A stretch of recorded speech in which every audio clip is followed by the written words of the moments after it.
Okay, we are live. For I'm not sure why, other than just like insanity at this point. The Cincinnati Bengals are still somehow at 4-9, eligible to make the playoffs. They have to win the AFC North, but that's seeming less and less likely. But technically, if they beat the Baltimore Ravens, then they have 2 games of room. Sort of. It depends on what the Steelers do, I guess. So let's see. The Pittsburgh Steelers are currently 7-6, right? So if the Bengals beat the Ravens and the Dolphins beat the Steelers, which is a very possible scenario, because don't forget, the Steelers have lost, let's see, 1, 2, 3, 4, 5 of their last 8 games, and the teams that they beat were the garbage ass Bengals, and you could argue that a big reason why they lost those games because the Bengals self-destructed, right? They did beat the Colts 27-20 before Daniel Jones got hurt. So that was a good win, but that was also like the 8th game of the like I said, they've only won 3 of their last 8 games. But I mean, you could say like 2 of their last 7 is 1, 2, 3, 4, 5, 6, 7, 8. Oh no, I'm sorry. Okay, that was okay. So 8 games ago they lost to the Bengals. With the Joe Flacco game. Then they lost to the Packers after that. Then they beat the Colts, which was like, okay, well, you can beat somebody good. And then they lost to the Chargers, pretty decisively lost to the Chargers. And then they did beat the Bengals, but the Bengals, like I said, completely self-destructed in that game. You can go watch my reaction on stream for how that game went. And then they lost to the Bears. The Bears are a good team, so, no real shame in losing to them. But then they got obliterated by the Bills. It wasn't even like... And the Bills, didn't even look perfect during that game. They still obliterated them. And then they beat the Ravens, but it wasn't like... it was like it wasn't super... the most decisive win of all time. And the Ravens are bad. The idea of the Bengals winning today, as bad as they've been, I'm predicting the Bengals to lose because, I'm back to show me mode. If you want me to believe that you're gonna win this game, you need to show me, right? The Steelers did get out to a pretty decent 20-9 lead against the Ravens, but then the Ravens screamed right back, and if it hadn't been for, basically just not getting it done at the last possible moment. The Ravens were on the Steelers' 8-yard line. They were only down 5, and they ended up not converting a 4th down. It was 4th and 5.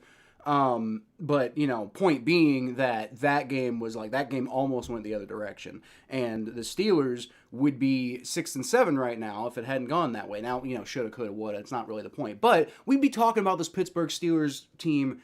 We're already talking about them as a potential team that could just completely fall off, and kind of has been falling off. TJ Watt obviously had the collapsed lung issue, and hopefully he's okay, but there's all sorts of things going on with this Steelers team that's just not what you really want. I guess I wonder if he's playing. He had surgery for the collapsed lung, but is TJ Watt playing Monday? So he's expected to play again in 2025, not necessarily expected to play against the Dolphins, I think is how that works. So that's not good if you're the Steelers. I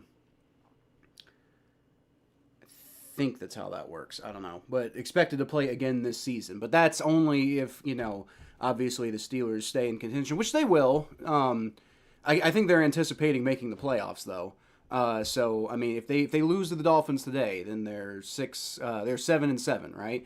But then they got the Lions next week, and without TJ Watt, they could easily 7-8. Then the Browns are the Browns. But they, you never know, and it's in Cleveland. And the Browns are looking like they're, at least more optimistic with Shadur Sanders. I don't know if like that's fair because they like still couldn't get it done in any of the games he's been playing in, but you never know. And then they got the Ravens in the final week, and it is quite possible, although also quite possible not the other direction, but it is quite possible that the Ravens could be fighting to win the division in that game. So the Ravens obviously at 6-7 right now. If the Bengals beat them, they'll be 6-8. But again, if the Steelers lose to the Dolphins, they're 7-7, and the Ravens remain one game behind first place. And the Bengals end up being 2 games behind first place, which is not what you expect to be talking about at 4-9. Because if they end up at 5-9, then they're only 2 games behind first place. If the Steelers lose, if the Steelers beat the Dolphins, then obviously none of it feels good for anybody other than the Steelers. And the Dolphins aren't exactly like a juggernaut team, but the Dolphins are a team that has been playing better lately, and I think they're kind of getting things together right now, maybe in hopes that like maybe the team is hoping to save Mike McDaniel's job, save any potential that Tua might be continue to be their franchise quarterback. I mean, they did obliterate the Bills. They barely beat the Commanders, but so did the Broncos, to be fair. They beat the Saints, and then they destroyed the Jets. So I mean, that's a team that's been rolling lately, and like I said, they destroyed the Bills, who destroyed the Steelers. So I mean, I would say there's a higher likelihood than you might think that the Steelers would lose this game. So all of this, obviously, if the Bengals lose to the Ravens, then they're eliminated from the playoffs, and like none of that really matters purely from what happens to the Bengals perspective. Although I would still obviously be rooting for the Dolphins to win that game, because like as much as I don't like the Ravens, I don't feel the same way about the Ravens that I do about pretty much any other rival that the Bengals have. But it's like I don't like the Ravens, but I also like I don't want them to do well, but like I wouldn't like. I mean, I rooted for them in the Super Bowl where they played against the 49ers, right? Just because I had a grudge against the 49ers. So I mean, like I would much prefer the Ravens to win the division than the Steelers. And it's not like either of them are going to do anything in the playoffs anyway, because they're both kind of garbage.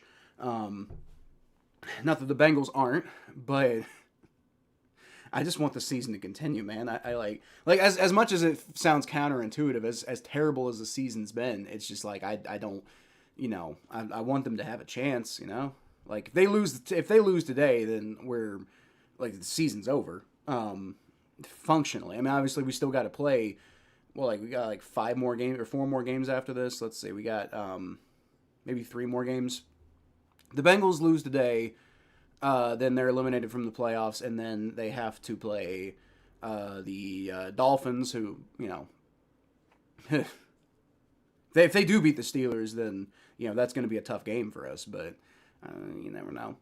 Then they got to play the Cardinals and Browns, both of which are not good teams, but one of those is a division game, and I said that that's something to pay attention to with the Steelers. But anyway, if the Bengals do beat the Ravens, and the Steelers obviously lose to the Dolphins, but that game doesn't happen till tomorrow. So if the Bengals beat the Ravens, then the possibility of 7-10 division championship is still on the table. Which I'll be honest, like I kind of want that to happen. Just to emphasize how ridiculous this division has been this year, and also to like if the Bengals make the playoffs at 7-10, then at least we can feel good about like, oh, we made the playoffs, but it's still a shot across the bow to the front office. Like, hey, this, like you got lucky this year, but you can't keep doing this, because like when are you ever going to make the playoffs again at 7? Nobody's ever done that before. Nobody's ever won a division 2 games below 500. It's just never happened, and it would never happen ever again. And it seems somewhat unlikely that could happen this year, So I want the Steelers to win the division at 7-10. What? No, the Steelers wouldn't win the division at 7-10. If the Steelers went 7-10, they would end up not winning the division regardless. Because at the very least, I think the Ravens would make the playoffs. Because if the Steelers go 7-10, then the Ravens have to beat them at the end of the year. So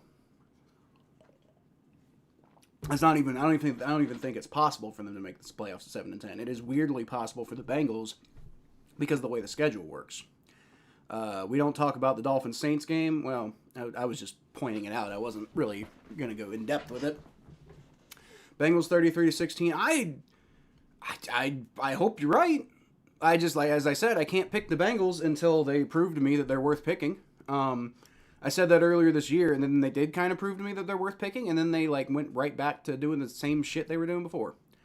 God, that shot of the Ohio River looks frigid. Well, it is. Last I checked, it was 8 degrees outside. It is currently 8 degrees outside. So yeah, and I would imagine it feels even colder near the Ohio River.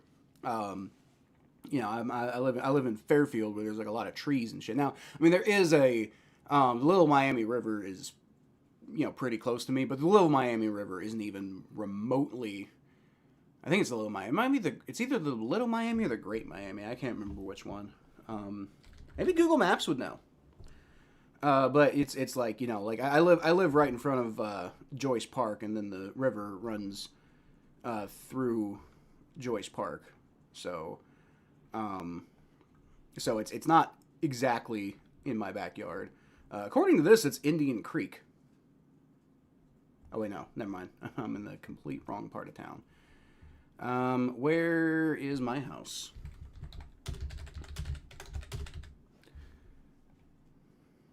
Oh yeah, here we go. Okay. Okay, it is the Great Miami River. Sorry, the Great Miami River is not exactly in my backyard, but it's like it kind of in my backyard because there aren't any private properties in between me and the Great Miami River. There's public properties. There's the I mean maybe the because they're all public. Like I mean. At least as far as directly behind me, that's all public stuff. Apparently, there's 2 little like lakes behind me, which is kind of crazy. I didn't even know that.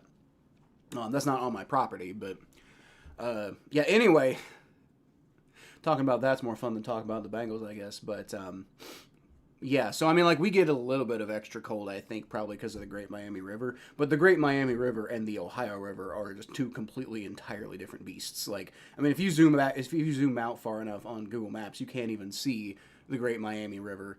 And the Ohio River is still plainly visible. Like, I mean, like clearly visible. So I mean, like we're talking about 2 completely, entirely different sized bodies of water. So yeah, it's probably a little colder here than it is in like I don't know, Westchester. But it's probably I would say it probably feels significantly colder down by the Ohio River. Panthers 32-20. Who are they playing? Who are they playing? I had the scores up, like the list of games or whatever. Based on what you're saying, I'm imagining they're probably playing the Buccaneers. Oh, no, the Buccaneers already played. Who are the Panthers playing? Oh, they're playing the Saints. Oh, right. Okay. Yeah, so you're not feeling too optimistic about this game, are you? No, I'm not.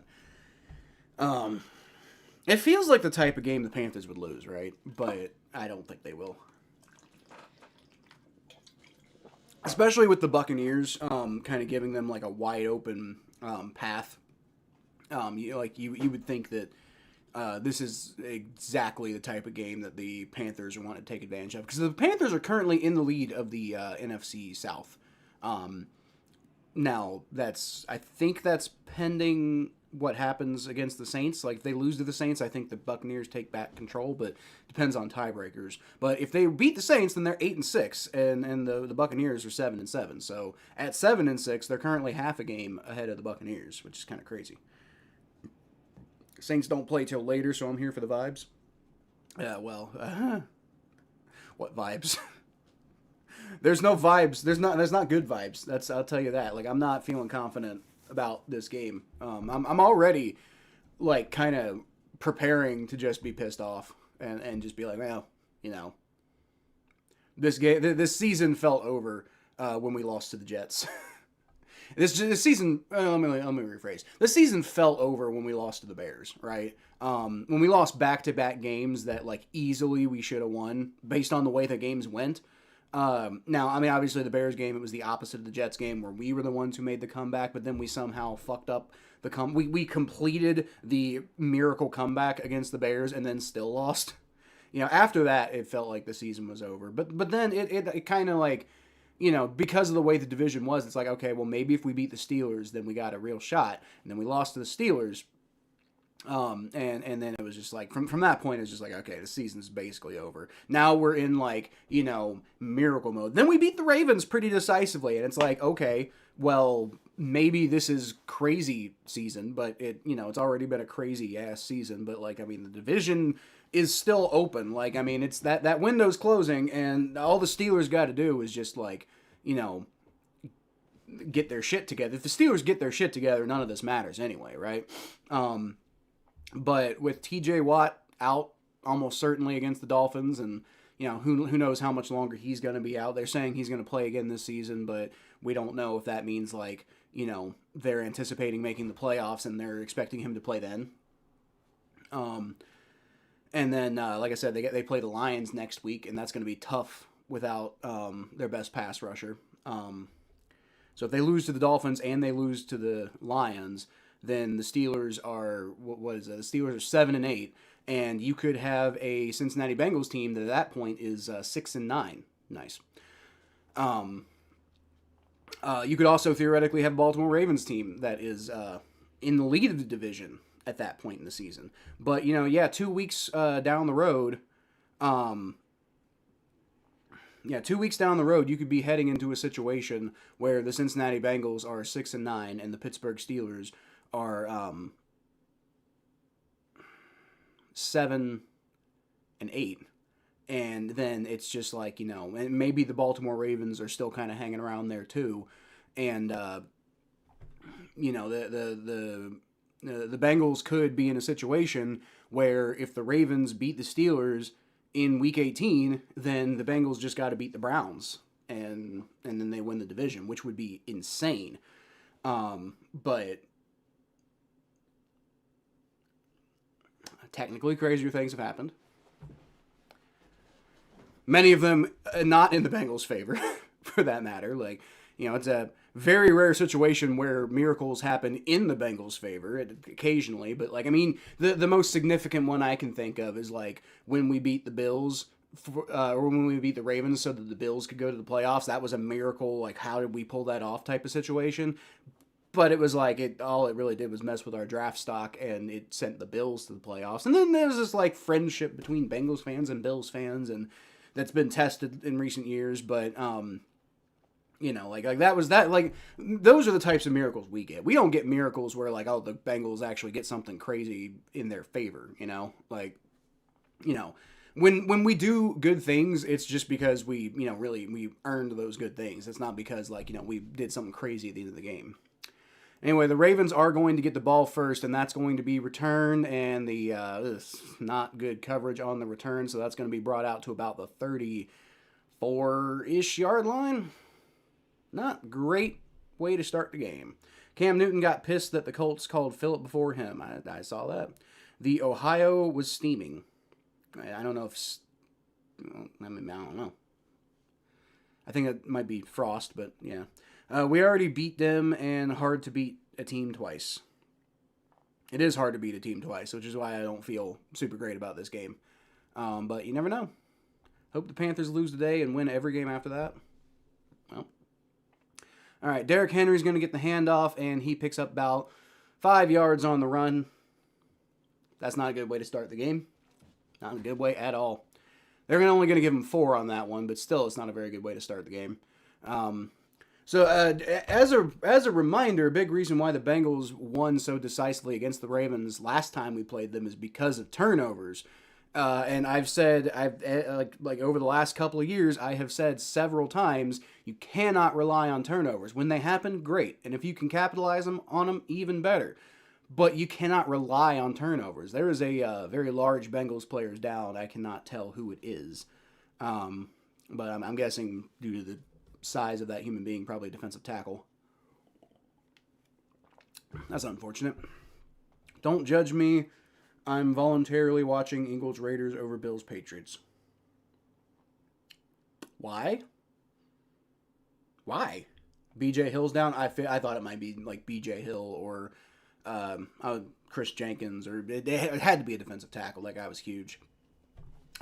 Why are you watching Eagles Raiders over Bills? Like, Bills Patriots is a consequential game. Eagles Raiders is completely inconsequential. Like, I mean, I guess not entirely inconsequential, because like if the Eagles lose, that's a big deal. But like if the Raiders, like the implications of the Raiders mean nothing. You know, if the Eagles beat the Raiders, literally it's, you know, like, who cares? Like the Bills Patriots, that's an interesting game. Like, I mean, if I wasn't like a Bengals fan, I think I'd probably be watching Bills Patriots over this game.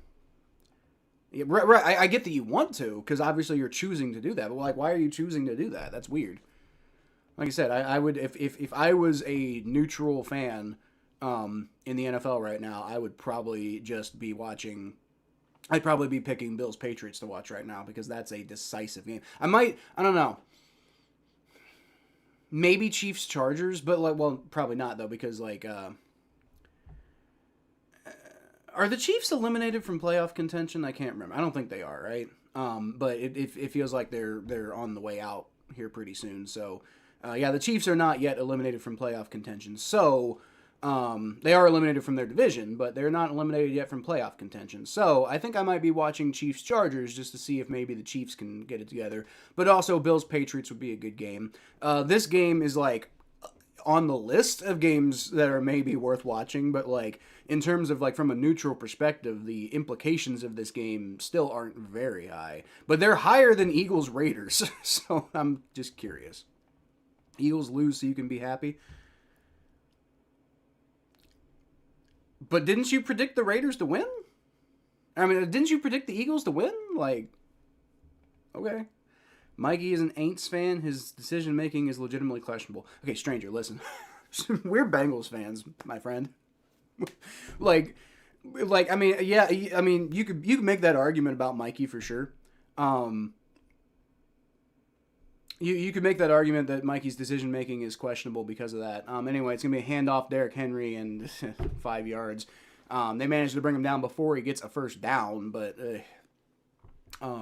yeah, we're Bengals fans, so like, yeah, this maybe his decision making, you know, like outside of that thought process, yeah, maybe his decision making is questionable, but I don't know if we're ones to talk, really. Yeah, well, we're not ones to talk. We're Bengals fans.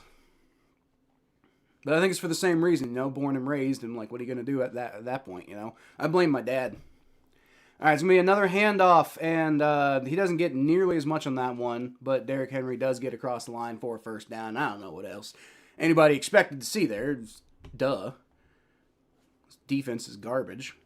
Let's hope and pray for the best outcome today. In the meantime, today's lunch is bratwurst fresh. Ooh, off the Foreman grill with a regular Baja Blast to what? Yeah, maybe not that one. How about y'all? I haven't eaten lunch, and I don't entirely know if I will. I'm just trying to, because I just forgot to make it. Wasn't really very hungry. Lamar Jackson, shotgun formation. He's going to throw, and that's caught. And it is well covered at the very least. But Mark Andrews brings it down. DJ Turner does not let him get any yards beyond that. So it's going to be a 3-yard gain. But, you know, I want them to go backwards. But, you know, I'll take doing something, I guess. The insane can talk if we want to. Well, I mean, we're allowed to. We're allowed to talk. I'm just saying we don't have a whole lot of room for it. But I was almost a Packers fan. Well, then your decision making surely is crazy. But hold on, it's gonna be a toss short to Derrick Henry, and he gets past. I think that was B.J. Hill. Maybe it wasn't. I don't know. Miles Murphy's celebrating. Was he the first one in the backfield there? Because if he's celebrating. Whoever was the first one back there did not make the tackle. Blew up the play in the backfield, and that helps. And it was indeed Miles Murphy, by the way. Miles Murphy whiffed on the tackle, and he's celebrating like he did something. I mean, I guess he kind of did, but like he didn't finish the play. You're lucky the rest of your team was there to stop him. 3rd and 7. Lamar Jackson's going to roll back, and he's getting pressure, and he gets sacked. There you go, defense. There you go. If that's the defense we're getting today, then maybe we got a shot at this game. Not at the division, but at this game, maybe we got a shot. I think I've said several times I am not a fan of tanking. I don't give a shit. we could be eliminated from playoff contention, and I still hope we win every game. Why? Because I think first of all, don't trust the Bengals to draft at all. Second of all, I think it's more important, personally, for the guys who are on the team to potentially get some momentum and learn how to play correctly, because most of them are going to be on the team next year. And you want next year to be good, right? So tanking doesn't help next year. Tanking maybe at best helps a couple years down the line when your draft picks develop. If your draft picks develop, right? Like, you know, you're like, the only reason you would tank is if you feel like you're in a complete and total rebuild mode and you're not going to be competitive for a while. And then it's like, well, we might as well just lose and, you know, like improve our overall rebuild strategy. But like, the Bengals might kind of be in a rebuild mode, but they're also in like it's more like they're rebuilding by technicality, right? They're technically rebuilding because their defense is so bad that they have to, you know, fix it.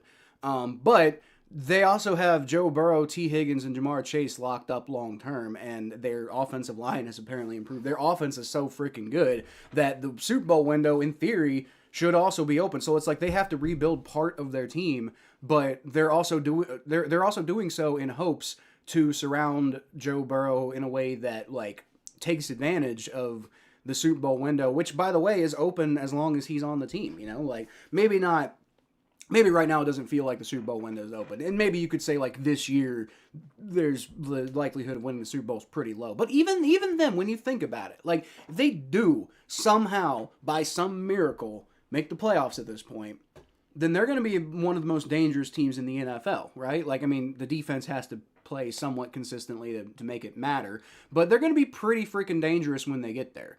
And I think most people would agree that if the Bengals are playing much better, they're Super Bowl contenders. Therefore, this isn't a pure rebuild.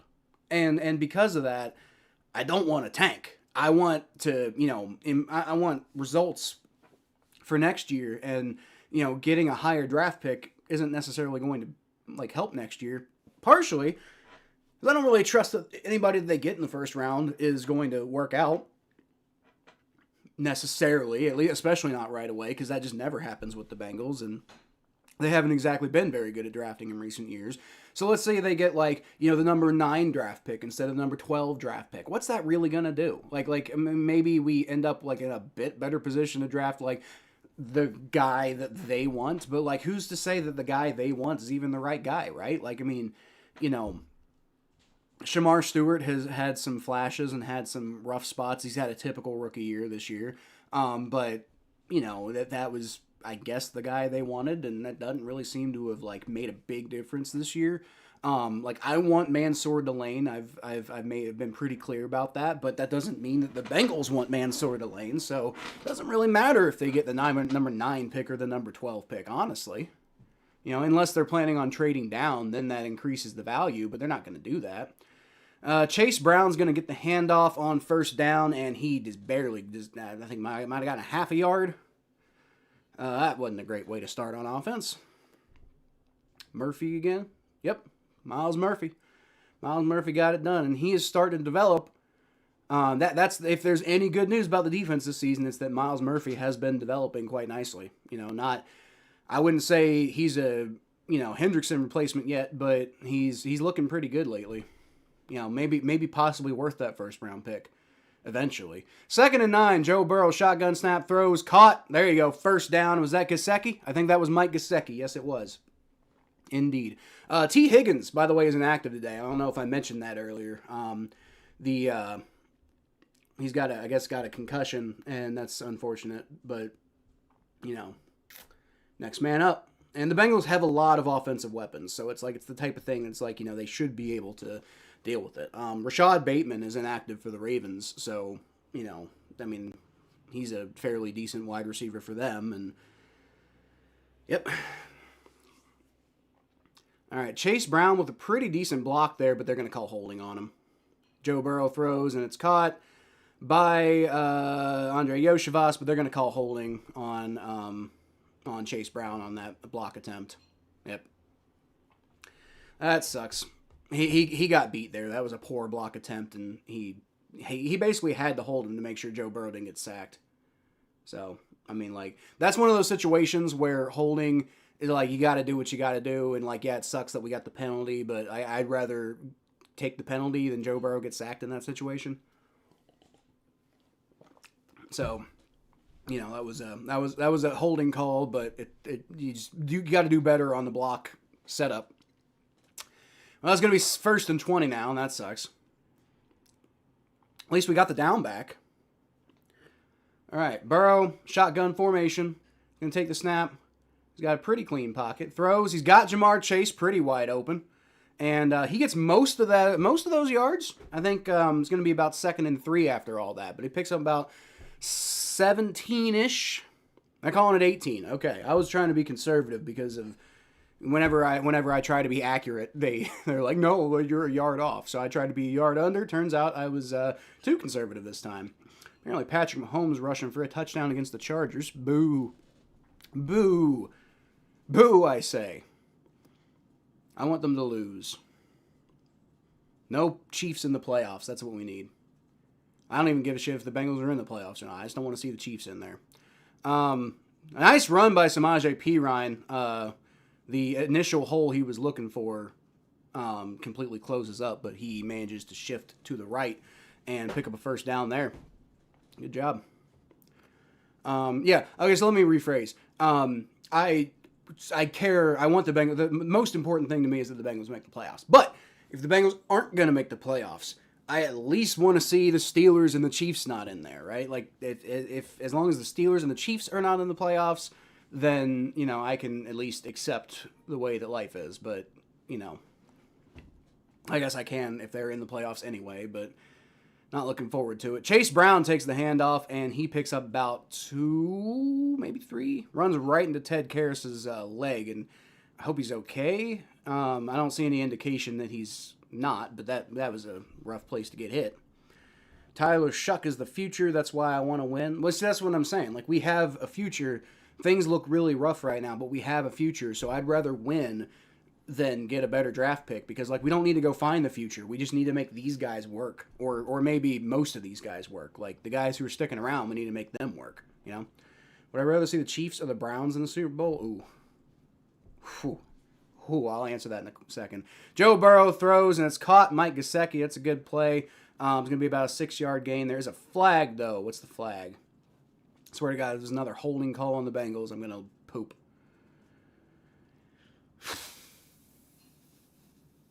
What do we got here?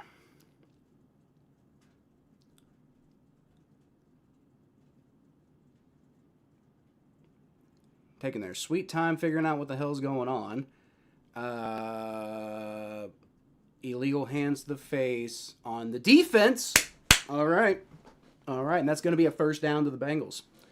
And if y'all remember, that's another reason why the Bengals played well against the Ravens and beat the Ravens is because the Ravens had a lot of self-destruction, both in terms of turnovers, but also in terms of penalties. So that's not wonderful. But yeah, that was you can't do that if you're Kyle Hamilton. He tried to chip Jamar Chase poorly in the wrong way. I don't know if he had his hands on his face, but you know, that's a risky play nonetheless. Samaje Perine gets the handoff, and he gets very good blocking. Probably could have done a little bit more with that than he did, but you know what? It's still a 5-yard gain. Works out. Normally, I'd agree about the Squealers in the playoffs, but it's not us this year. I want the Ratbirds to not be the first to win the AFC North 3 times in a row. I'd still rather that happen than the Steelers have hope. You know, I just want them to be miserable. I don't give a shit what the Ravens do. I will get back to your comment here in a second, Mikey. But it is 2nd and 5. Joe Burrow motions himself under center. It's going to be a handoff to Samaje Perine, and he does a pretty decent job of getting past a blocker or two. Picks up about 3 yards when he probably should have only gotten like half a yard maybe. But it is going to be 3rd down and about 1. So, you know, if they can get a first down here, then you're starting to cook a little bit, and then you can at least maybe get on the board first, which is big when the Ravens got the ball first. Phillip Rivers starting today. I know. I know. As you remember on the podcast, I completely didn't realize it's been 4 years since he played. Doesn't feel like it's been that long. All right. Burrow. Going to be another handoff to Pirine, and he does pick up the first down. There you go. And the Bengals are, I guess they were already in field goal range. So it was, but now they're definitely in field goal range.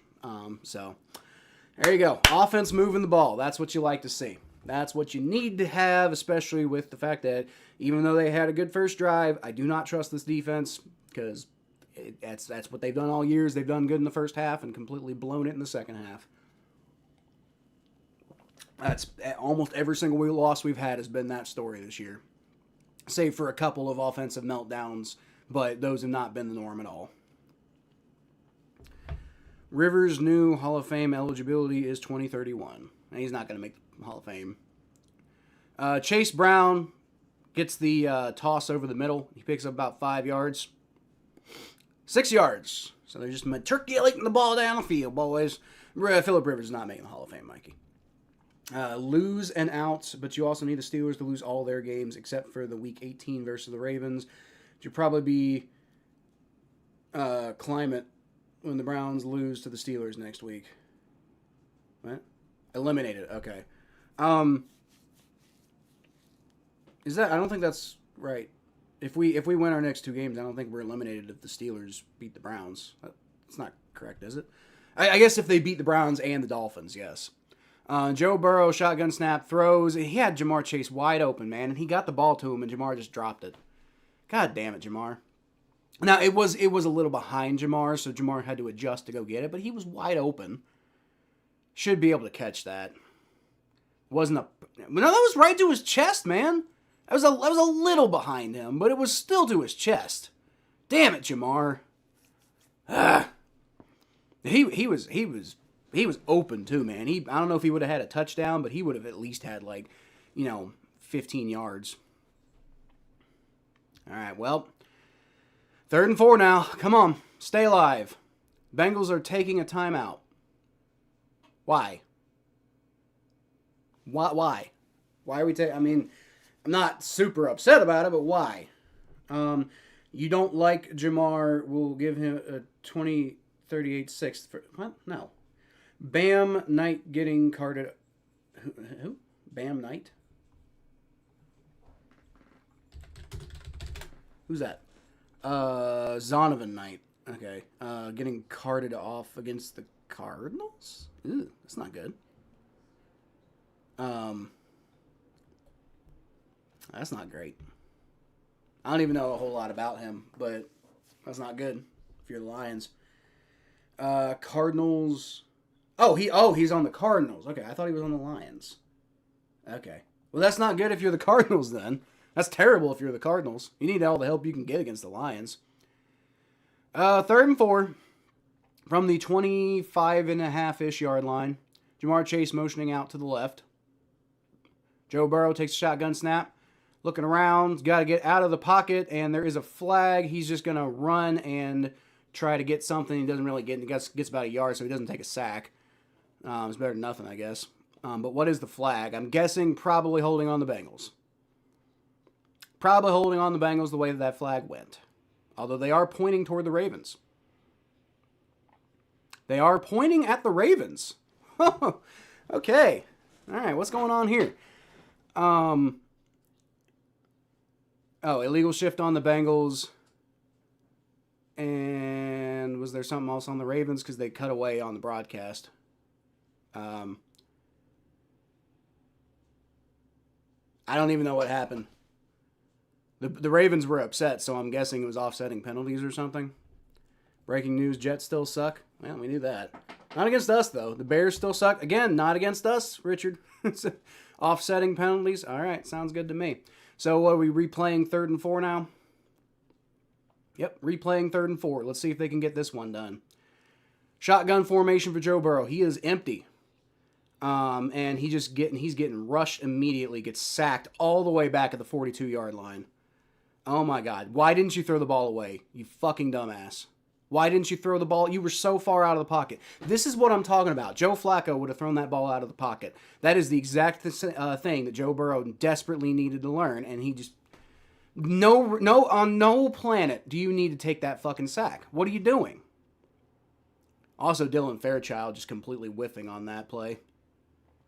Letting Robinson get a free rushing lane. God damn it. Now we're out of field goal range. Fuck. We're going to have to punt.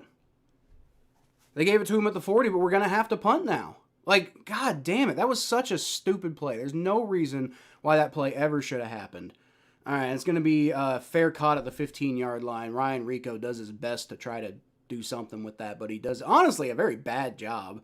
Like that is the best possible punting position you're ever going to get in your life. And why aren't you trying to coffin corner it?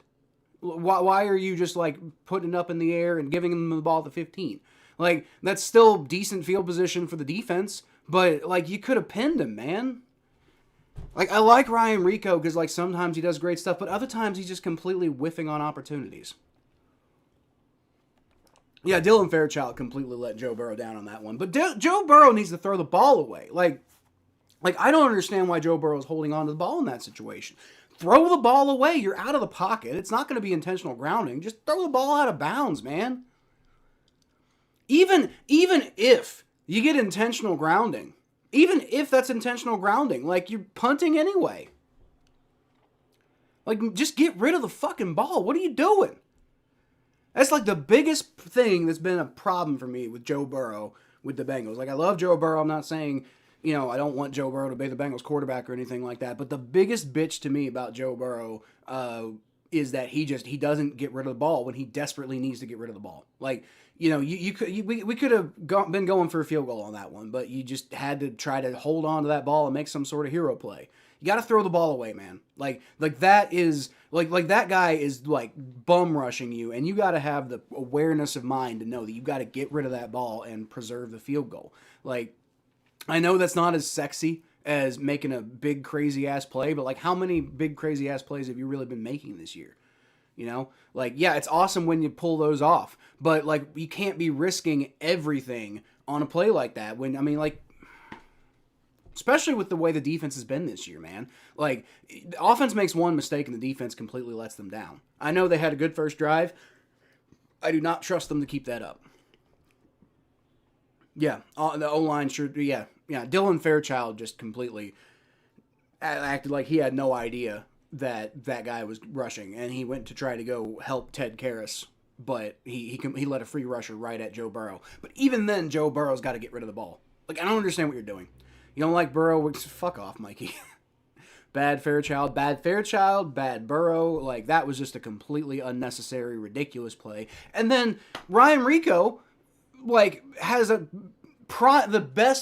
best punting position he'll probably ever have in his entire life, which isn't a good thing for the Bengals. But for Ryan Rico, it's an opportunity to have one of to just really show how like savvy of a punter you are. And you give him the ball at the 15-yard line. Like, what do you do? Like, that whole series of events was completely stupid and unnecessary.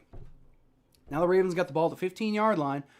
And see if the defense can stop him. It's going to be a handoff, Derrick Henry. And, hey, Joseph Osai brings him down. I mean, it lets him get like 3 yards, but, because there was no push up the middle. But Joseph Osai manages to make a play there. So it's going to be, 2nd and 7 now.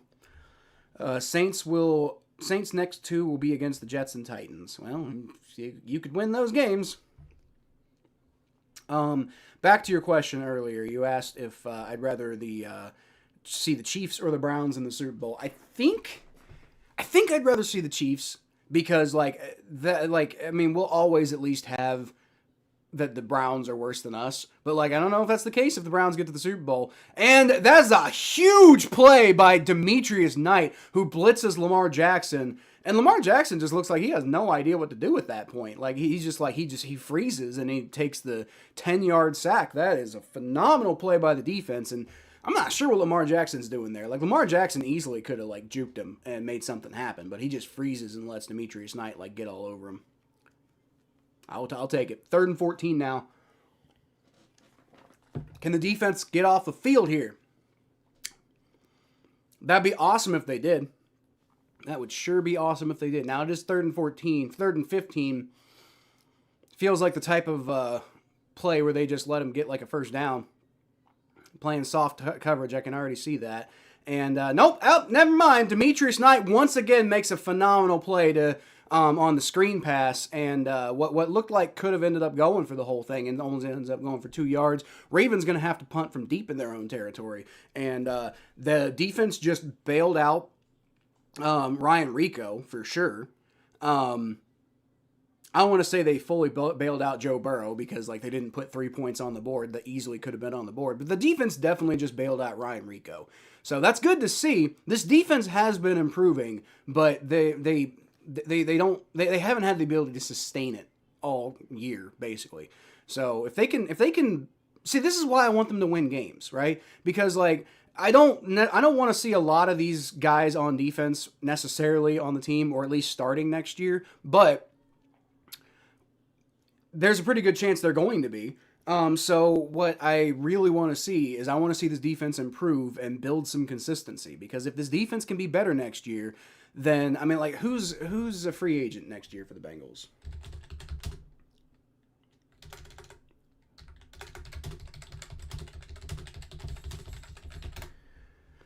Because the Bengals offensive line is getting in a rhythm. The Bengals Dylan Fairchild's dumb play that led to Joe Burrow making a dumb play. That aside, but like okay, so Trey Hendrickson out, but Trey Hendrickson ain't playing right now, and they're playing a lot better. Joseph Osai is a free agent. I would imagine the way he's playing though, they're going to re-sign him. At the beginning of the season, I would have said Joseph Osai is probably gone, but since Trey Hendrickson's been out, Joseph Osai has been playing better, and I think, especially with the fact that Trey Hendrickson's probably gone, they're probably going to keep Joseph Osai around because they're going to have the money. You know, they don't have to pay Trey Hendrickson, so they're probably going to pay Joseph Osai. Ted Karras, I don't know what's going to happen with Ted Karras, but I think that Ted Karras might be the weakest member of the offensive line right now. And he's also old, so maybe, like, I mean, him being gone, they might re-sign him, honestly. I could see, because he's a big locker room leader. He's not going to be that expensive. I could see them bringing Ted Karras back. Geno Stone almost certainly is gone. There's no fucking way Geno Stone sticks around after how garbage he's been. But that's an upgrade, if you ask me. Like, anybody else starting at safety. Like, P.J. Jules could start at safety. I'm sure he'd be doing better than Geno Stone. Joe Flacco, I'd like to see him back, but that depends on what Joe Flacco wants to do, right? Because, like, I think Joe Flacco... I don't think Joe Flacco's going to retire. I see Joe Flacco wanting to continue to be a starter in the NFL. And I think he showed that he was capable of that this year. And so I think there's a good chance that he's going to test the market and see what's available. And he might re-sign with the Bengals if the market's basically dead for him. But I would imagine he's probably going to see what's out there. And most likely somebody's going to bite on him. I would think. Maybe I'm wrong. Noah Fant, I'm guessing they're probably going to re-sign Noah Fant just because he's been pretty good. And like I said, they're going to be losing Trey Hendrickson and probably losing Geno Stone. So they're going to have plenty of money to work with in the offseason. Cam Taylor-Britt, I don't know what they're going to do with Cam. It feels like they're going to let him go, but I don't know. All right, anyway, we're back. Bengals got the ball 1st and 10 from the 43-yard line. It's going to be a handoff, Chase Brown, and he spins out of a tackle in the backfield. Nice play there. Picks up about 3 yards when he should have lost 1, so you'll take that, you know. Raiders fail on 4th and 6. Sounds about right. Knight looked nasty. Knight looks like he's starting to get it. Little bit. I've always liked Demetrius Knight, but he's obviously been very up and down this year. So, like, I hope he gets it, man. We really need him to get it because, like, you know, I know Jermaine Pratt wasn't doing great in recent years, but, like, we need somebody, like, at linebacker to play well. And Barrett Carter does not inspire me with confidence even when he does play well. So I really hope Demetrius Knight figures it out. He's been making good strides. A lot of guys on defense have been making good strides. And for that reason, I think it's possible that they stick with Al Golden. You know, if Zach Taylor gets fired, then Al Golden's probably gone. But if Zach Taylor doesn't get fired at the end of this year, I think it's possible that Al Golden probably sticks around because, like, you've been seeing some guys develop on defense, especially with Trey Hendrickson being out, which, like, I think the Bengals front office, if they're able to compartmentalize the fact that the season has been such a disaster, and they're able to only look at what Al Golden is doing with developing some guys on that defense, I think they're probably like it's like crack to them watching the defense succeed without Trey Hendrickson, because I think they're tired of Trey Hendrickson like basically putting them over like a PR. Like Trey Hendrickson's been a PR nightmare for the Bengals over the last, and I would argue that it's just as much the Bengals' fault as Trey Hendrickson's fault, but Trey Hendrickson's also, I think, responsible as well in some ways. So. But the whole Trey Hendrickson thing has been a PR nightmare for the Bengals front office over the last like 2 or 3 years. So I think if the Bengals defense plays well without Trey Hendrickson, and honestly plays better without Trey Hendrickson, and it's because guys like Joseph Osai and Demetrius Knight are developing to a point where like they're at least viable players that you can build around, I think the Bengals defense gives Al Golden a lifetime contract for that, because they're like, oh my God, we can like let Trey Hendrickson walk, and we don't have to deal with his fucking antics anymore. And so there's going to be Bengals fans that are like, good riddance, and me, I'm like, no, I wish they could have gotten it figured out, and I still blame the Bengals front office more than I blame Trey Hendrickson. I will admit there are things that Trey Hendrickson has done that maybe were unnecessary, but I blame the front office more than I blame the player. Especially a guy who's like off the field, fucking perfect. Like, this is not a guy who, a lot of people criticizing his off the field like contract negotiation stuff, but it's just not a guy who's getting in trouble. It's not a guy who's drinking and driving. This is not a guy who's being anything other than like a great member of the community. And yeah, he's annoying on Instagram sometimes, but that's the worst sin he has. And so I'm gonna be very, I'm not happy about the fact that Trey Hendrickson's probably gone, but I also kind of see the Bengals front office's perspective. Like, we tried to, we tried to play ball, and you didn't really seem interested in playing ball, and all you did was really make a big fuss the whole time. So I see both sides' perspective. I'm more on Trey Hendrickson's side, but not completely and totally like I was at one point, right? 2nd and 7 though. Joe Burrow, shotgun snap. That's a much better block by Chase Brown that opens up a running lane for Joe Burrow, and he only picks up like 4 yards. I guess 3 yards. I think he got 4, but it's going to be 3rd and 4 now, so I feel like you didn't need to just immediately run, but whatever.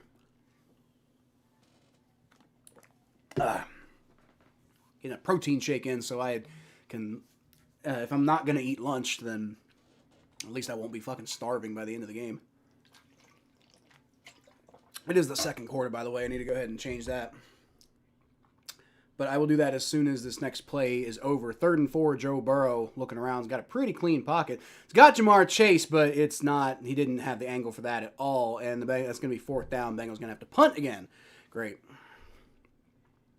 Well, this is turning into a defensive game so far. Hopefully our defense can keep up. But frankly, that's kind of the way that it was going in the last game. It was mostly defensive, and the Ravens' offense kind of started to get it together. And, Bengals are going for it. They are at the 49, and the defense has been playing well, so I guess I kind of get going for it here. Maybe they're just trying to draw them off sides. I don't know. Ballsy to go for it here, and I feel like they're going to. And somebody jumped. Was it the Bengals or the Ravens? There is a flag on the field. I think that's why the Bengals do that, by the way. They're saying it was the Ravens who came across the line. They're saying the Ravens came across the line, and the Ravens obviously are arguing that it's a false start. But they're saying it's a neutral zone infraction on the Ravens, and the Bengals get a 1st down without even having to risk going for it. And the way they were kind of cadencing, I was thinking they probably weren't going to end up snapping it, because I've seen the Bengals do this a lot. That worked out. Yep, and Kyle Van Noy definitely went across the line. There was no false. He's trying to argue there was a false start. There was no false start. That is not, in fact, what happened. All right, Joe Burrow hands the ball off. Chase Brown, he's got a hole. There you go. That's one of the best run holes of the day. And I think with the extra effort and some help from Dylan Fairchild, I think they picked up the first down because like Chase Brown had like 9 of the yards, started to kind of like spin inwards and didn't look like he was going to get the first. And then I think Dylan Fairchild is the one who came behind him and just pushed him forward for it. It was either that or Dalton Reisner. I think it might have been Reisner actually. Now that I'm kind of like looking at the players, I think it might have been Dalton Reisner who caught up with him. But I mean, it was on Fairchild's side of the field, so it still might have been Fairchild. It was hard to tell. Either way, great play by whoever that was. Hand off Chase Brown. He's going to shift a little bit, runs, picks up about 4 yards, 2nd and 6, and they are once again in field goal range. Hopefully Joe Burrow doesn't take a 15-yard sack again. Saints and Titans, Mikey, so 0-2 in that. Huh? Beat the Titans. Probably beat the Titans. But the Titans beat the Browns. You know, I mean, they're a bad football team too, but I don't know. Bengals D's been pulling their weight, but now it's time for the offense to take advantage of it. Sure is, Jay. Sure is. If there's one thing we know, it's the offense can't make mistakes. They did there, and I think that was a false start by Orlando Brown, but it's not getting called. Joe Burrow lobs it to Jamar Chase, and looked like he had him. Jamar Chase doesn't go up and try to catch it. Maybe it was a bad camera angle, but it looked like that was a good pass from Joe Burrow, and Jamar Chase just doesn't go up and get it. Let me see on the replay here. I thought for sure that was right where it needed to be for Jamar, and maybe it was a little too far. And you could maybe argue that there was some extracurricular activity there on the Ravens' part, which makes me feel better that they missed the false start on Orlando Brown, because then they just didn't then they didn't call another penalty on the Ravens there. But anyway, Joe Burrow, shotgun snap. He is pockets collapsing a little bit. And oh my God, it's tipped and intercepted! Why? Kyle Hamilton? My fucking God, that was a little overthrown by Joe Burrow, but God damn it, man. What are we doing?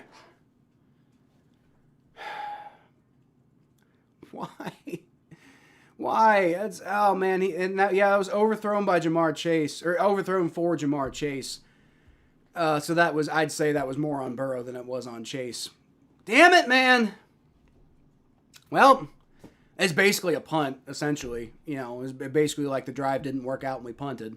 That's where the Ravens are going to get the ball.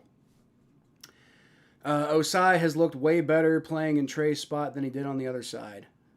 It's his natural side. Well, hopefully it works out. When we drafted Joseph Osai, I was super excited because I thought he was like a first-round type of talent, and he hasn't really quite developed in that way. But if that's where he needs to be playing for him to be playing at a good level, I say go for it.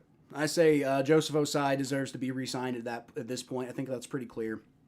Took him a little bit longer than you wanted to develop, but that maybe I think I blame Lou Anarumo for that, because a lot of guys didn't develop under Lou Anarumo, and lo and behold, Lou Anarumo leaves, and then suddenly guys start developing. Now, it takes them longer than you want in the season for them to develop, but at the same time, like, what's Joseph Osai supposed to do? Like, how's he supposed to develop when like Trey Hendrickson is taking up all the snaps on that side of the field, and you just drafted Shamar Stewart, so he didn't really have a lot of opportunities until Trey Hendrickson went out, and that it sucks, but it was what it was. But that's why I don't really blame Al Golden for it taking Joseph Osai a while to get going this year, because like, what are you supposed to do? You're supposed to not play your first round like defensive end. You're supposed to not play Trey Hendrickson, so.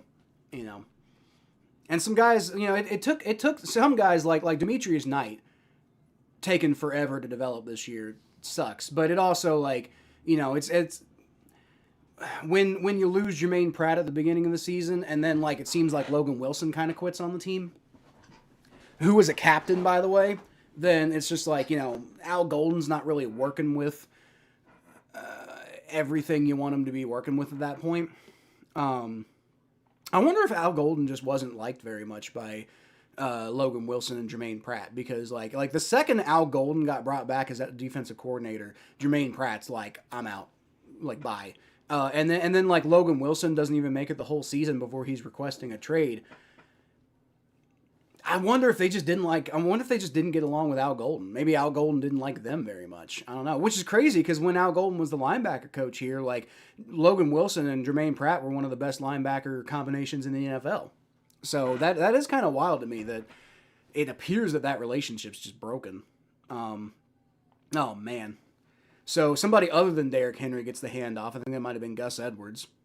I'm sorry. It's not Gus Edwards. He's not even on the Ravens anymore. What am I thinking?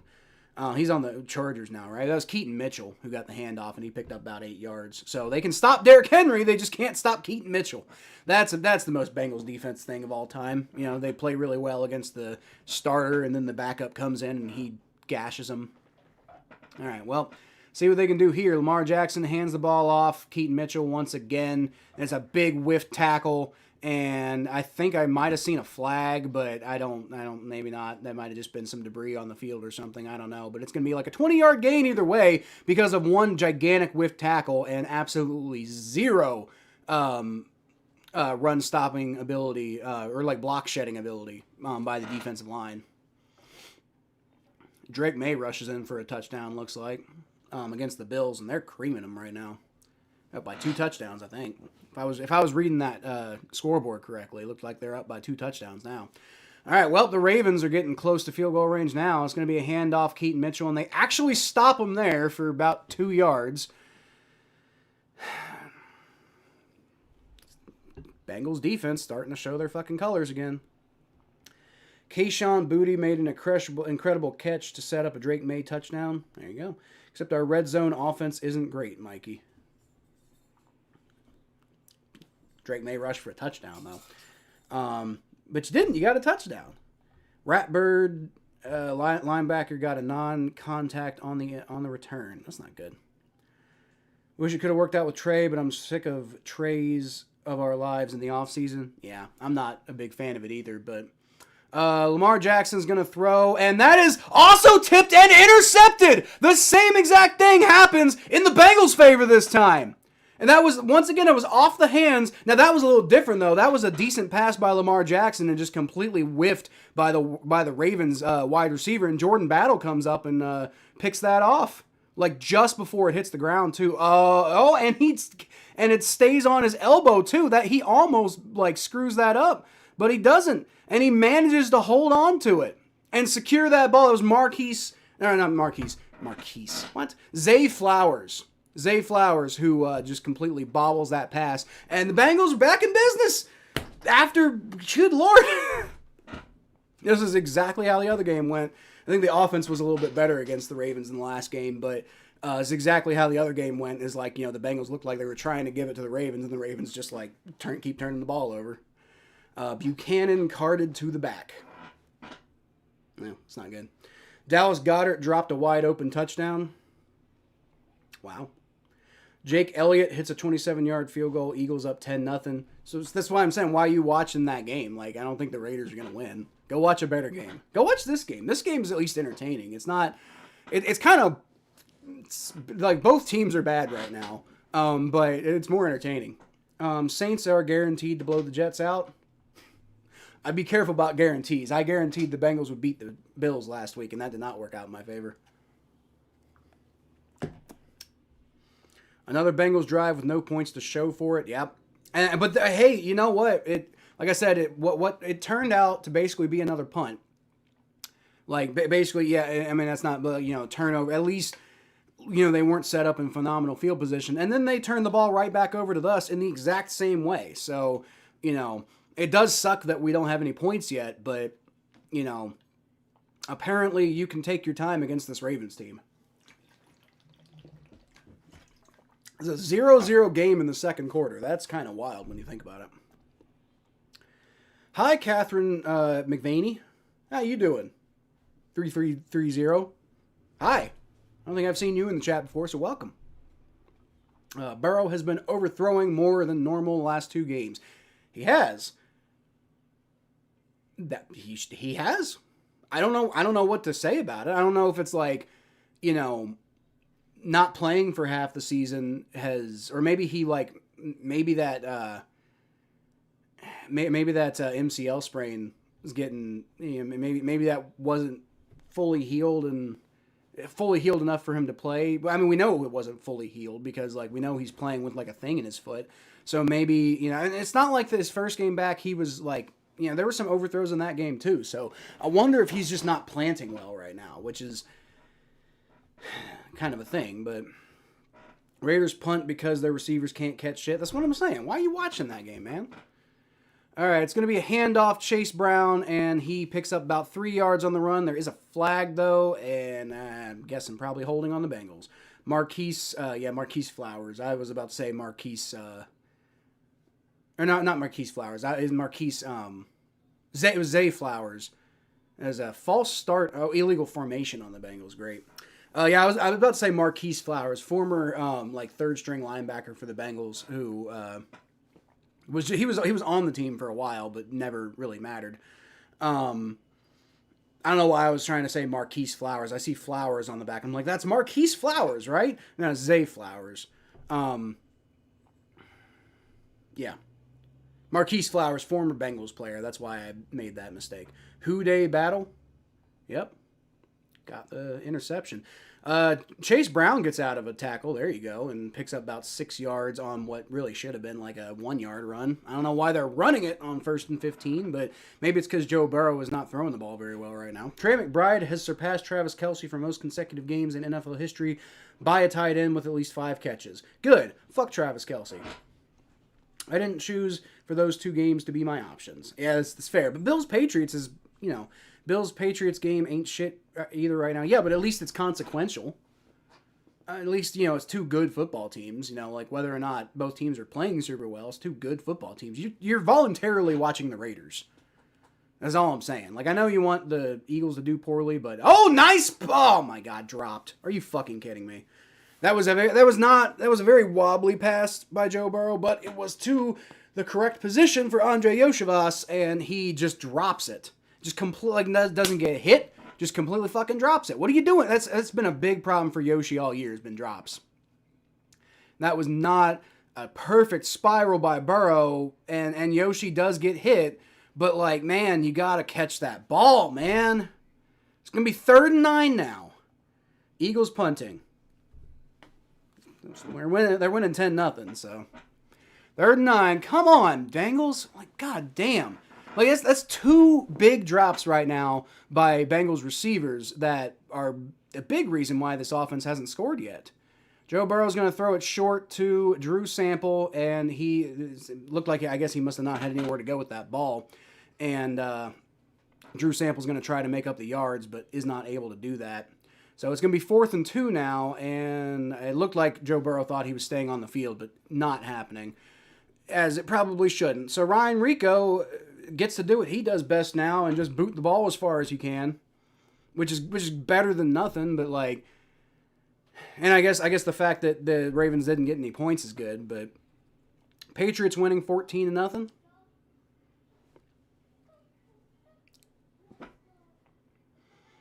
Yep. So it's not like a phenomenally amazing game or anything like that, but that ball ends up taking a Bengals bounce and getting down to about the 21-yard line where it peters out. So it's a decent enough punt by Ryan Rico. Feel like it probably could have been better, but whatever. Not a big deal. It's a decent enough punt by Ryan Rico. And I think that's part of why, like if the offense doesn't do well, you can trust that Ryan Rico is probably going to give you a pretty decent punt from bad field position. But when you give him good field position, he either gets a touchback or he gives it to him at the 15-yard line by, a really high kick, which again, the 15-yard line is not a great field position for the opposing team. But when you're punting from your own 40, then it feels like you should be able to pin them deeper than the 15, right? Again, the Bengals defense ended up doing their job, so that punt ends up Bengals end up bailing out Ryan Rico. But yeah, can't complain too much about that punt. I feel like he probably could have sent it a little deeper, but yeah, Joe Burrow looking a little worse for wear right now. I'm wondering if he's struggling because of not being able to plant that leg as much as he wants to. Coffin corner punts are a dying art. It should stop being a dying art, especially when you're the Bengals and you keep kind of petering out your drives. Like your offense plays well, and then they kind of peter out in a position where you have to punt. That's happened more often than you would like with the Bengals. And that's also because the Bengals offense is so good. Ryan Rico's, most of his punting situations are going to be like that, right? Where he probably needs to have a good coffin corner. So, like, if it's a dying art, stop letting it die. Like, professionals, aren't you? I don't know. The moon landing was filmed in Stanley Cooper's basement. Okay. What? What does that have to do with anything? Like what literally does that have to do with anything? I'm so.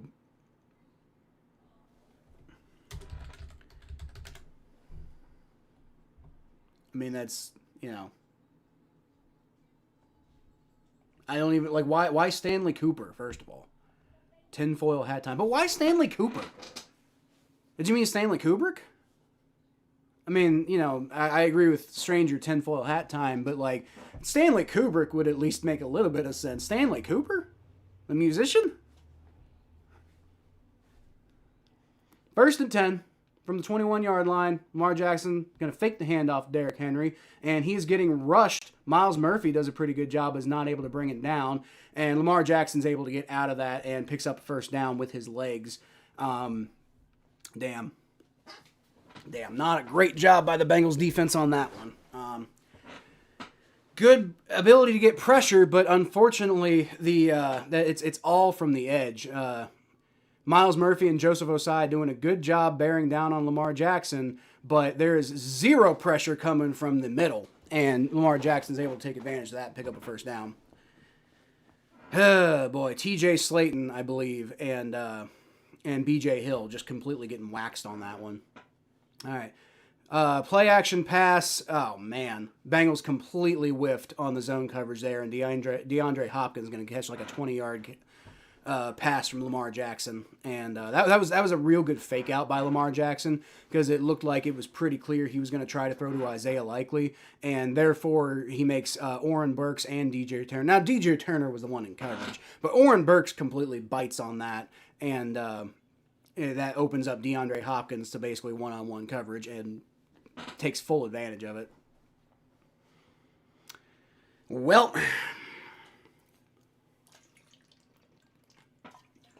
all right, now they got the ball at the 34-yard line. Great. Derrick Henry takes the handoff, and the Bengals do a decent job of stuffing him, giving him about 3 yards. I will say the Bengals have historically generally done well against Derrick Henry. As amazing of a player as he is, and he has had some good games against the Bengals, but generally when the Bengals play Derrick Henry, they do better than they're expected to do against him across various generations of Bengals teams, right? So, Now, again, not every time. There's been some really big Derrick Henry games against the Bengals, but you expect that to happen. You don't expect him to, struggle with the Bengals more often than he otherwise probably should be. All right, Keaton Mitchell's going to get the handoff there, and Jordan Battle does a good job of smacking him in the backfield. Doesn't let him get anything there. So it's looking like we very well could go into the half with like a 3-0 lead by the Ravens. Unless the Bengals offense manages to get down for a field goal or a touchdown. I mean, they will have most likely another drive here. But they're going to have to be efficient with it because Ravens, I'm guessing, are just going to let that time run down as much as they can.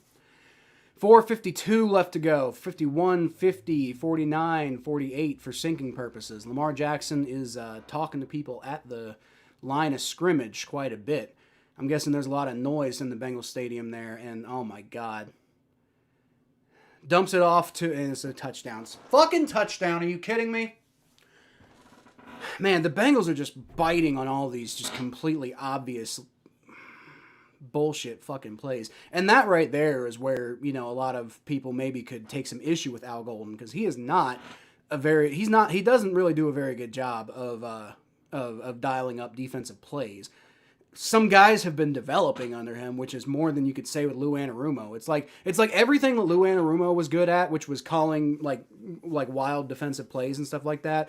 Al Golden's bad at everything. Lou Anarumo was bad at. Al Golden's good at. If you could combine Lou Anarumo and Al Golden into one defensive coordinator, you'd probably have like the best defensive coordinator in the league.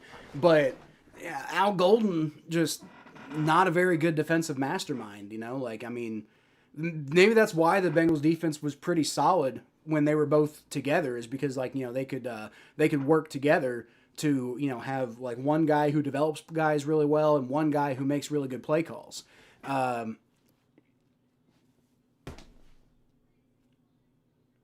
Yeah. So, and that sucks because I like Al Golden, but he does not seem to be very good at calling defensive plays, and that's another situation where now that was also kind of bad heads up by the Bengals, just letting him get completely open like that. But damn, man. And this is what I'm saying with the offense, man. Like, now the offense hasn't been particularly good today. It's more than one mistake on their part, but it's also little tiny mistakes too. Like little tiny mistakes that don't need to happen. Like both Yoshi and Jamar Chase dropping critical passes that have ended up leading to the Bengals scoring 0 points so far. And now finally the defense lets the Ravens get down the field.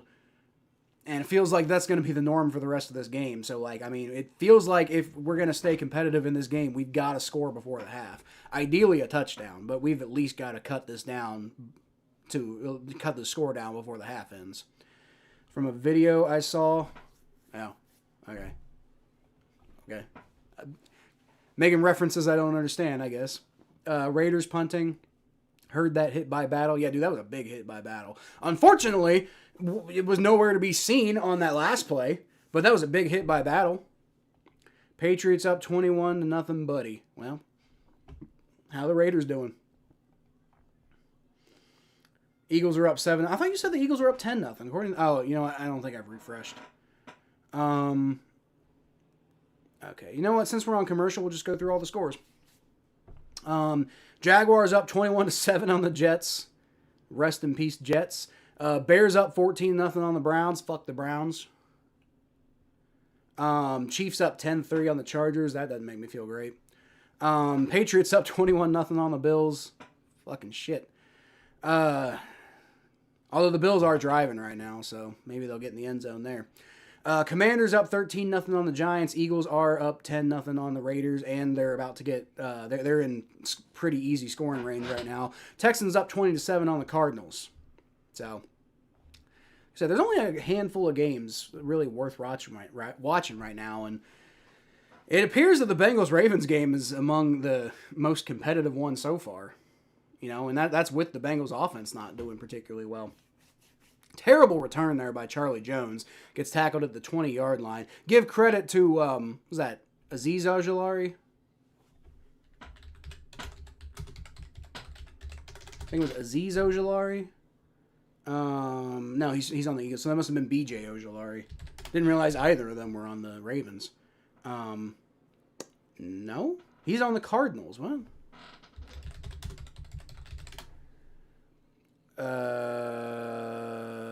It is Azeez Ojulari. What?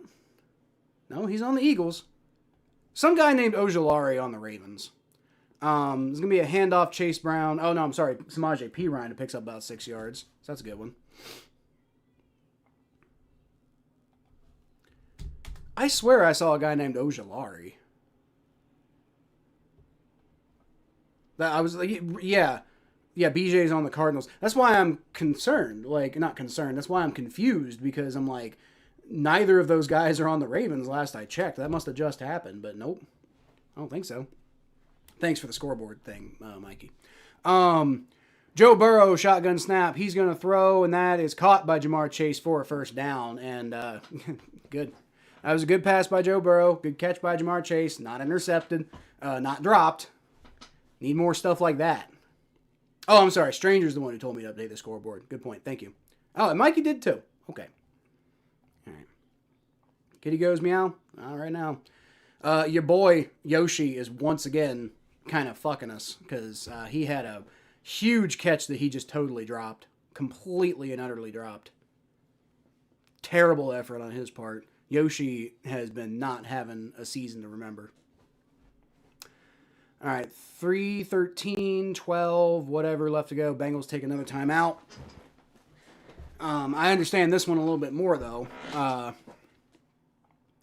Like if you need a moment to pause and figure out what you're doing, I guess you got 2 timeouts left to go in the half. Only 3 minutes left to go.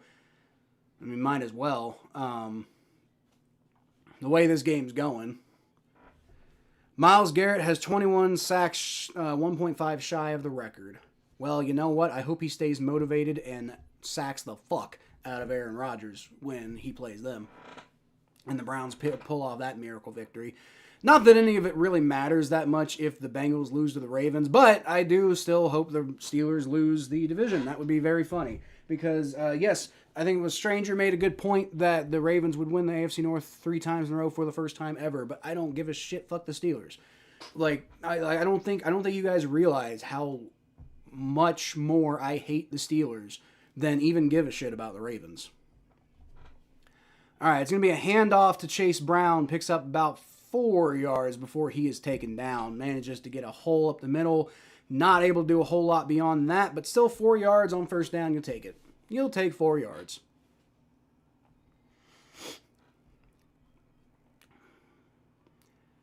I don't want to say the Bengals have to get in the end zone on this drive to really stay competitive in this game, but it would help.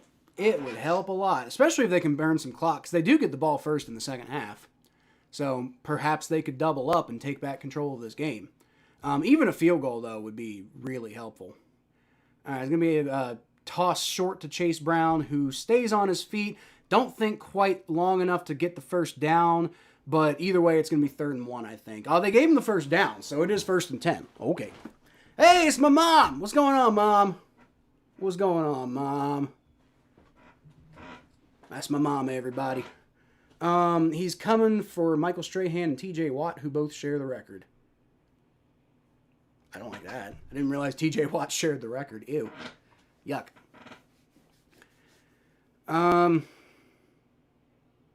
They got out of the 2, I'd rather Myles Garrett get it, because at least Myles Garrett does, like, I don't like the Browns, but I don't mind individual Browns players most of the time. Like, Myles Garrett suffered on that team for his whole career. Now, I will say, he chose to re-sign a huge contract with them, so I don't feel that bad for him. That was his decision. So, obviously it's a lot of money, so give him credit for all the money. If that's what he really cares that much about is the money, then fair enough. And I'm not criticizing him for caring about the money. I sure could use however much money he's making. But, at the same time, you clearly don't care about winning that much if you're choosing to sign that long of a contract with the Cleveland Browns. You clear, especially in their current state. Made that big trade for Deshaun Watson that's completely backfired in their faces. Right now, they're hoping that like Dylan Gabriel or Shadur Sanders is going to hit for them, but like both of them seem kind of unlikely. I'm not like Myles Garrett signed that contract for the money, 100% for the money, 0% for any reason other than the money. Maybe he likes Cleveland as a city. I can't say I've been to Cleveland since I was like 16, and I went for like I was only in Cleveland long enough to go to the Rock and Roll Hall of Fame.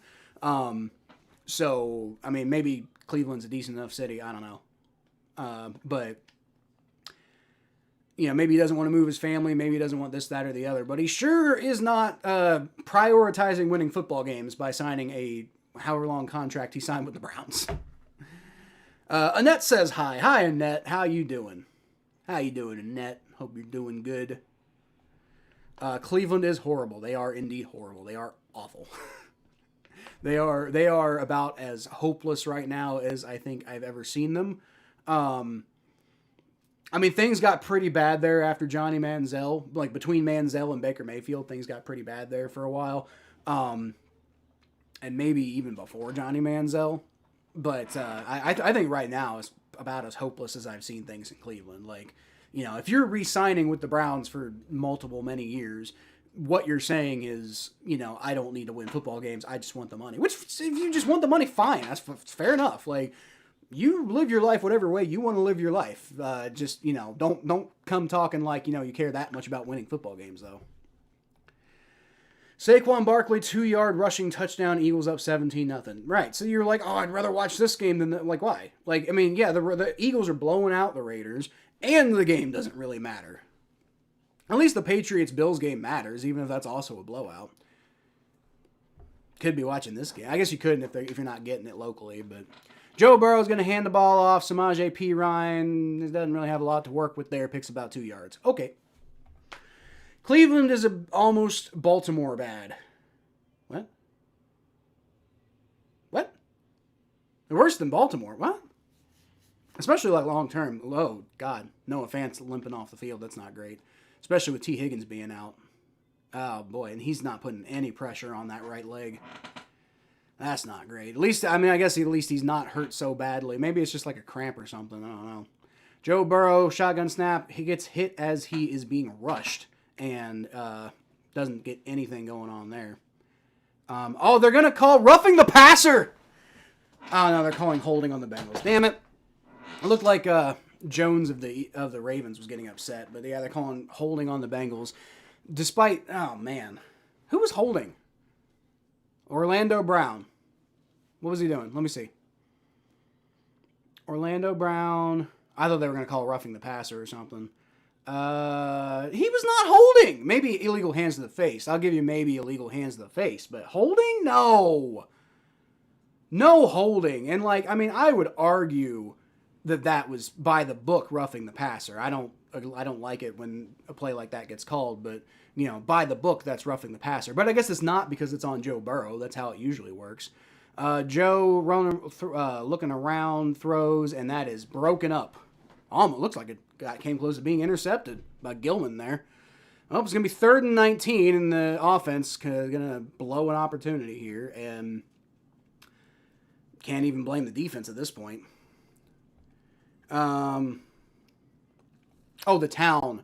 I've been to Baltimore. Baltimore's kind of sketchy, but they also got like Jimmy's Seafood restaurant by itself means I love going to Baltimore. I just for that restaurant alone, phenomenal. But yes, there's not really much else in Baltimore that I found worth going to, and some of the parts I was walking through were pretty sketchy. So I don't know. But I haven't been to Cleveland in years. Joe Burrow throws the ball away on 3rd and 19. So there's a flag though. Maybe he saw.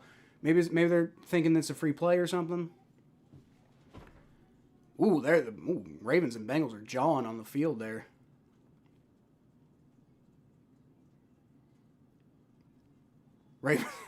Whoever is on the Ravens oh, boo-hoo, wah, and pass interference on the Bengals? What?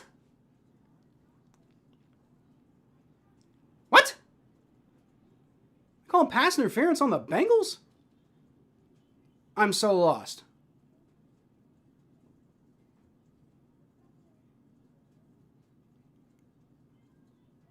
What? Pass interference on the Bengals. What? Who was interfering on? Basically, they're saying.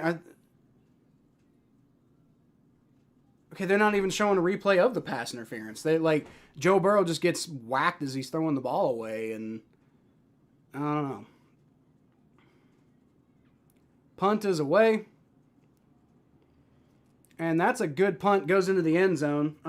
But from how far back Ryan Rico was punting, I don't really blame him for that one. He's just trying to boot the ball as far as he can, which he should have done on the last punt, but whatever. All right, well, the Ravens going to get the ball back with a minute left to go, and barring a turnover, Bengals are going to go into the half with 0 points. That's not good. The Clowns are terrible, too. Yeah, the Browns are awful. I don't know what the city's like. Thomas seems to like it enough.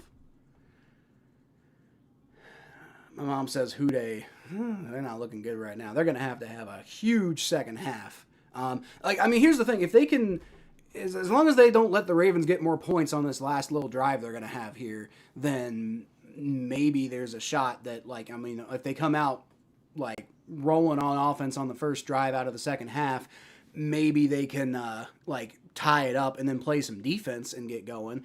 But, I mean, right now, this first half has just been abysmal by the offense.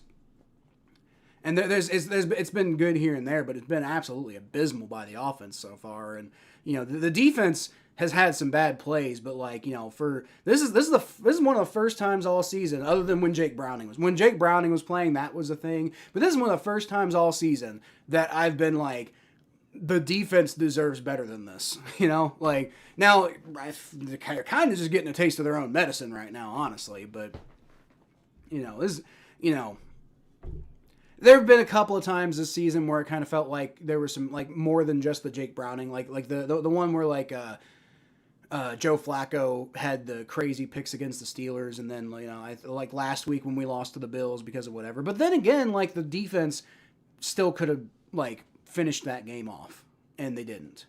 So I don't think the defense choked at the end of that game, regardless of Joe Burrow throwing the interceptions. The defense choked last week. You know, there was like a game against the Steelers with Joe Flacco, where Joe Flacco kind of melted down a little bit at the end, like through the pick six and whatever. The defense deserved a little bit better than that. But, like, that's the only game I can really think of where you can make the argument that the defense deserved better than what the offense gave them. Other than the whole Jake Browning thing, it exists just in a bubble. That was awful. But other than that game, or other than that, like, 3-game stretch, not the Jaguars game, but the other 3 games. Other than that stretch, the whole series of events there was a completely different bubble. But this game, I think the defense deserves a little bit better than what they're getting. But let's see if they can keep it up. Lamar Jackson's going to throw it up, and oh my God. Are you fucking kidding? They just let Zay Flowers get wide open. Lamar Jackson throws up a prayer and finds him in this. The coverage just absolutely breaks so far down. And I am, this is what I mean with the defense, man. The defense has deserved better through much of this game, but this is what happens, is they just completely, like, fall apart when it matters. And it's like, you know, yeah, the offense is playing much worse. Like the offense is the reason we're losing this game. Like, let's not mince words. But, like, even if the offense was playing well, the defense does this every fucking week. The aquarium in Baltimore is awesome. I have not been to the aquarium. Only places I've been in Baltimore, because I've never really visited Baltimore. I've just been through Baltimore a couple of times. And every time I go, my main thing is I'm getting crab cakes. Jimmy's Seafood Restaurant was a phenomenal place to get crab cakes, but I went to this other place that was like a downtown market or something like that. I didn't really like the crab cakes there. I'm sure they're fine for what they are. It's just like, the reason throughout most of my life I haven't really liked crab cakes is because I don't really like mayonnaise. And I really like Jimmy's because they make crab cakes. I don't think they even use mayonnaise. I think they just use egg whites. But that place downtown definitely used a lot of mayonnaise. And it was kind of, you know, also kind of getting harassed and stuff. And it was just an unpleasant situation. So Lamar Jackson gets loose. It was actually good coverage on that play, but the defensive line can't do their jobs, and they let Lamar Jackson get loose. But there's a flag offsides on the Bengals, so this is what the defense does, man. This is what the defense does. They make you think that they're good, and then they play like garbage when it really matters. Annette and I are Christmas baking and watching the Bengals. Maybe you should just Christmas bake and not watch the Bengals. That might be a more pleasant experience. Who thought the Bengals defense would be the story of the day? Well, they ain't looking like a story worth telling right now. You know, it's not quite, they haven't quite completely melted down, but Lamar Jackson's going to throw it up deep, and it's too far. Oh my God, almost intercepted again. That was a horrible pass for Lamar Jackson. It looked like it was so bad that even, was it DJ Turner, who was there. He was like right in where that ball was, because that was too far for Mark Andrews. DJ Turner, I thought it looks like DJ Turner was just like, wow, that's coming for me, and just did not expect it and completely dropped that ball. Man, what a play that would have been if he could have intercepted that. Terrible pass by Lamar Jackson. Absolutely horrendous pass by Lamar Jackson. But he gets bailed out by DJ Turner dropping the ball. Man, it's a metaphor for this defense if there ever was one. You know, they almost look good and then they drop the ball. Lamar Jackson has a lot of stuff going on in front of him. Play starts breaking down, but he gets the ball off to Ali for about a 9-yard gain. And there is, oh my God, there are flags all over the field initially. And then there's a fight that happens on the field. Not a big fight, but there's at least a scuffle. And then a ref gets pushed over and another flag gets thrown. What the hell? I didn't even see what happened. So, I don't even know what's going on. Like a ref just gets caught up in the scuffle and he gets pushed over. Doesn't look like anybody intended to push the ref over, but like these two football players are just like fighting with each other basically. I think Ronnie Stanley is I think going to get called for holding here. But then Joseph Osai starts jawing with him, and then a scuffle kind of breaks out, and the Bengals prevent Joseph Osai from getting too involved in it, but he kind of keeps jawing, and other Bengals players kind of come in and start like kind of end up being part of that scuffle. And I have no idea what they're going to call here. My guess would be offsetting penalties, right? Yeah, fouls by both teams. Personal foul, necessary roughness on the Bengals, and then holding on the Ravens. And their offsetting penalty is going to replay second down. Okay, what a wild series of events that was for basically just nothing to happen. Raiders punting. Wish I could block out the Jake Frowning games. Yeah, well, I mean, as bad as Jake Browning was, it's like this team has just found ways to be awful regardless of who's at quarterback. Shadur has a bond with Isaiah Bond. Bound to his chest, baby. 2nd and 10 from the 42 after all that. 36 seconds left to go. Ravens do have 2 timeouts left, though. So defense is still going to have to make a stand. Lamar Jackson throws, caught. Good Lord. And eventually Joseph Osai ends up rushing Lamar Jackson, but not in enough time. And Mark Andrews ends up getting the ball because there is 0 coverage on him. DJ Turner, how'd he not intercept it? Because I don't think DJ Turner expected that ball to be coming to him. Or maybe he was putting himself in position and the ball kind of got like wobbly and tipped because of the way things went. And that sucks, man. That just really sucks.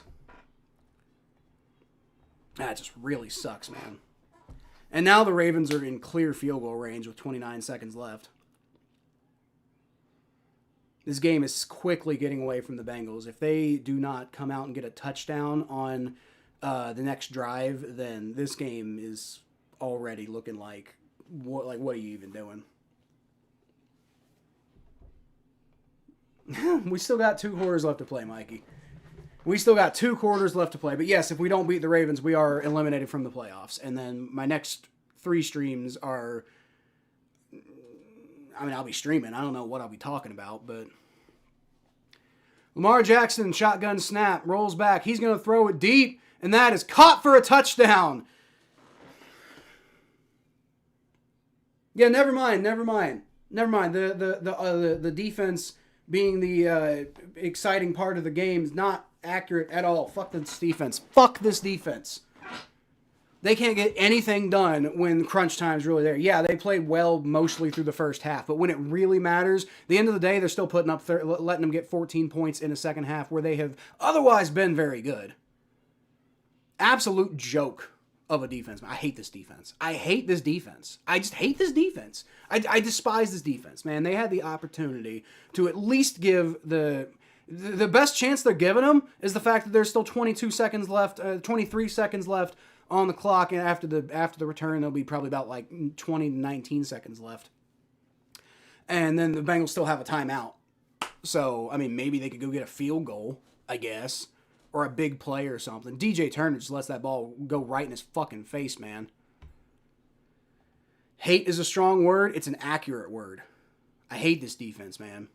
I'm feeling, not currently feeling encouraged, but like overall I'm feeling a little encouraged by seeing some guys develop. But I'm also seeing guys like Geno Stone, like DJ Turner had an awful drive there, by the way, dropping that interception. And he's also the one who got burned by Zay Flowers for that touchdown. Awful drive by DJ Turner. Overall, the season, DJ Turner's looked like he's developing, though, so that's good for him. Miles Murphy's been developing. Joseph Osai's been developing. Like Demetrius Knight looks, like somebody maybe you can count on. Barrett Carter, I don't like Barrett Carter. He's flashed a little bit here and there, but not much. God damn, man. Ravens up 14-0. Despite how well this defense has allegedly played this year, Ravens are still up 14-0. That's going to be returned from about the 10-yard line. Taj Brooks gets a little bit of a hole.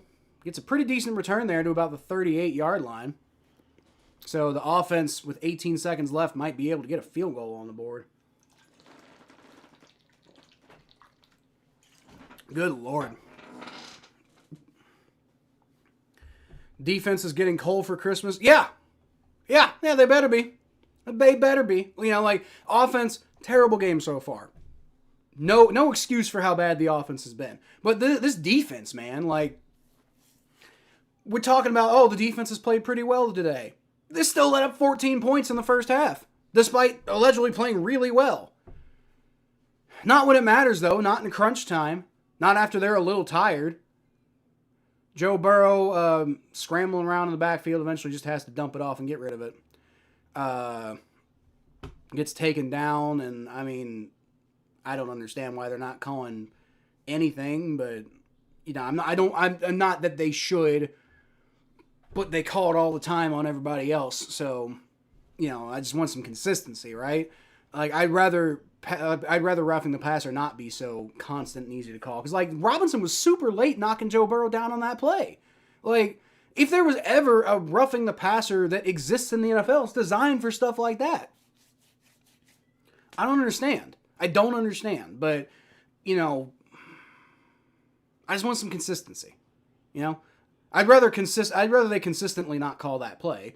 But if they're going to call that play, better call it on us too.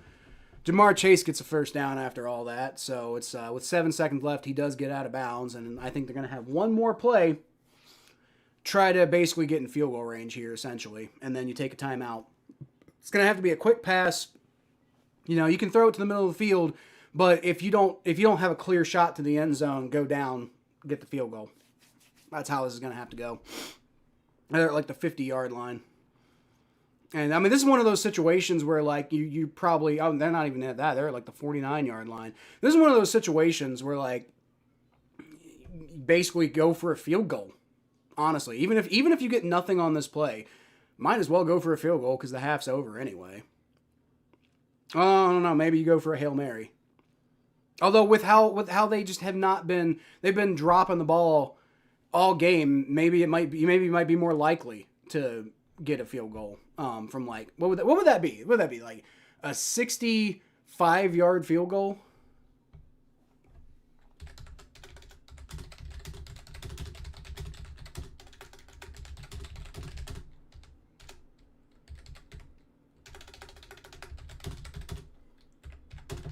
Field goal from your own 49 would be a 66-yard attempt. So, not a record in the NFL. So, people have...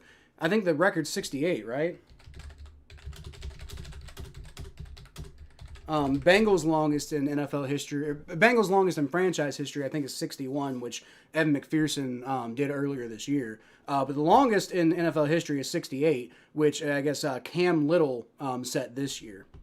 So now in this kind of cold, I don't know if, that if McPherson's going to be able to make it, that long, but Joe Burrow, plenty of time to throw. Caught Jamar Chase, take a timeout, 1 second left, and they're just going to have to go for a field goal. It's going to be a long field goal, but it's going to be this time. This one's going to be from the 38 or whatever, and so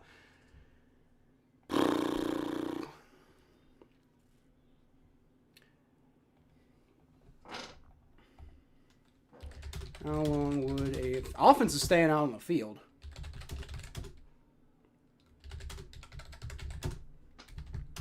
Because this would be a 55-yard field goal. Oh, they're saying he didn't catch it. Okay, well, they're not even going to give Evan McPherson the chance then. Joe Burrow just going to take the sack.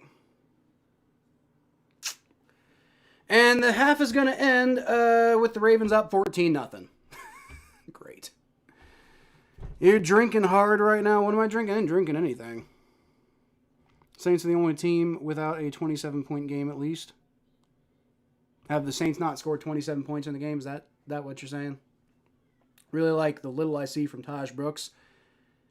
There's a couple of things. I wouldn't say everything that I see from Taj Brooks is good. I've seen a couple of good things, but I've also seen, like, they've tried to run him a couple of times, and I think he had one good run and a couple other runs that you would expect out of a third-string running back. So, I mean, he's been okay, but I wouldn't say that I'd want him to get snaps over P. Ryan or Chase Brown.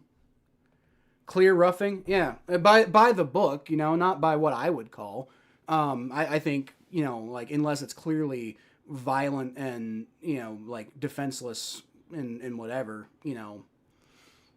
But, like, I don't like the way that roughing is called in the NFL. But it is called in situations like that. For whatever reason, they're not calling it on the Ravens.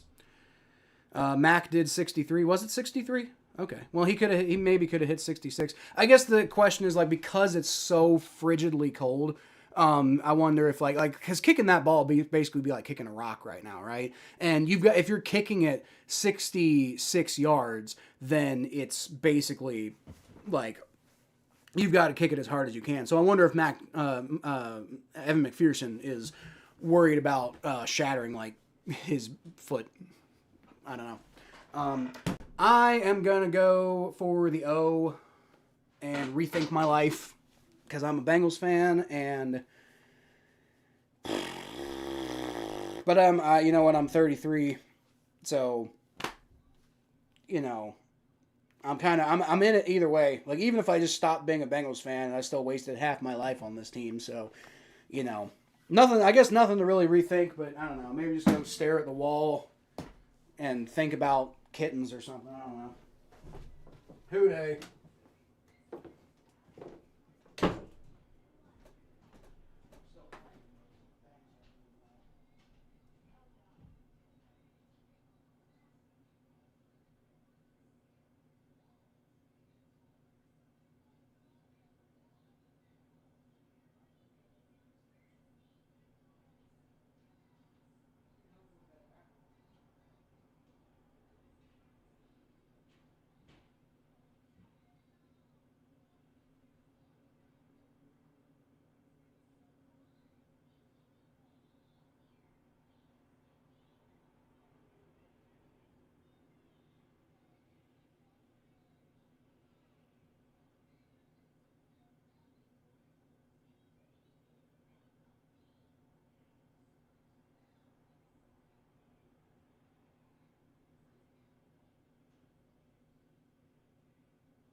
Well,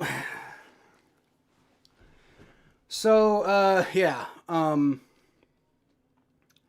I think what I'm gonna do at some point, or maybe me and Mikey can do this. That might be fun. Like, well, I don't know. Maybe like, you know how we do like the power rankings live. Maybe we can do the power rankings and we can also do like a mock draft or something. That might be fun. Because if the Bengals lose today, we're eliminated. So might as well get into draft mode, free agency mode. At some point this offseason, I don't know when. Like I said, I'm not really committing to anything on this channel anymore. I said I was going to put out a video explaining my thoughts about it, and I haven't even made the video yet. So, you know, this is why I'm stepping away, because I'm not doing what this channel, and by stepping away, I mean stepping away from like the commitment and from the grind. You know, I'm still going to be streaming. I'm still going to be, you know, this channel's still going to be like active. I'm not going to be going away. I'm just not going to be like, you know, really chasing the subscribers. I'm not going to be like, probably not going to be putting out too many videos that I have to edit on the back end. Probably just going to be almost all streaming, if not all streaming. Maybe if I get a hair up my ass, I might, you know, try to throw something at the wall, see if it sticks. And, you know, just more one of those things like, you know, maybe I'll make a video, and see if, like, maybe if something blows up, that'll be an indication that I should get back to it at some point. But, I'm not going to be banking on it anymore. But, you know, I do still, it's like, that doesn't change the fact that I still just like obsessively think about this stuff like all the time, and I'm like, you know, I'm still going to be talking about it. I'm still going to be here on YouTube. I'm just not going to be trying to turn it into a big thing anymore. But I will probably do a stream at some point. I don't know when, but I'll probably be doing a stream at some point, doing like a mock Bengals off season where I just kind of go through like, this is who we should re-sign, this is who we should do this with, this is the money that we're going to have after we do all that, and this is what we should do in free agency, based off of like, you know, what's going on with free agency. Gonna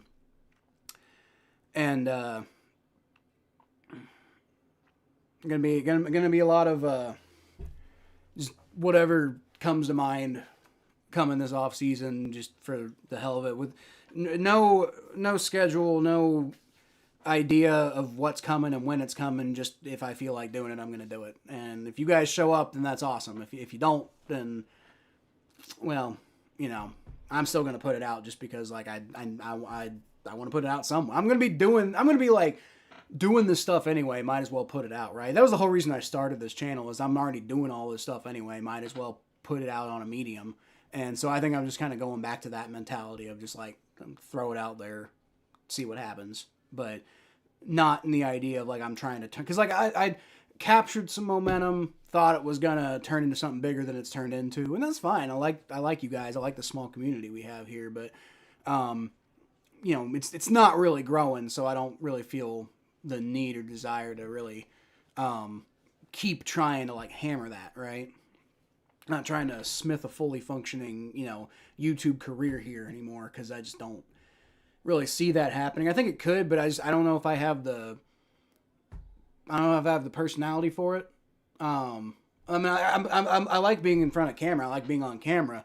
I don't know if I have the personality for the back end of it. And I don't mind grinding. I don't mind working, but it helps when, you know, it feels like you're getting rewarded for your work. And here, you know, other than just like, oh, people watch my videos, which is nice. I like it when people watch my videos, but that by itself is not enough to get me to be super consistent, right? Because, you know, that's just enough to be like, hey, people like me putting stuff out, so I'm going to keep putting stuff out, and I'm going to keep bothering to be here. But it's not the type of thing that makes me feel like, oh, I want to have a schedule, you know? And I think trying to have a schedule is making me dislike this at times. It starts feeling like work and feeling like a job and feeling like I gotta do this even though I don't want to today, and then it creates a mentality that is not really healthy for me doing this channel. So it's not really something that I'm gonna keep up with. And like I said, if it ever blows up by itself, then, you know, maybe I change my mind at that point. but it just, hasn't quite been rewarding in the ways that I need it to be to do that specifically. Like all of the reward that I get from doing this channel, I could do without, really trying to like hardcore put out content and whatever. And obviously, since I thought going back to school was going to be good for it because I'd get back to the level I was at before, haven't really been able to get back to the level I was at before because, now I really, because like before I was where I was at with money and I was at a place in my career where I was like, oh, I'll just keep grinding away at this and just see what happens. But now I got to make money, and this channel kind of gets in the way of that, frankly. All right, so you're going to get your wish again, stranger. Taj Brooks is going to take that return, but he only gets about to the 25 before he gets taken down. That didn't work at all. That didn't work at all. It's not awful field position or anything, but that was not like, as you were talking earlier, like, oh, I like seeing everything I see out of Taj Brooks is great. That didn't look great. That wasn't a bad return. It wasn't a horrible return, but he didn't really do anything with it either.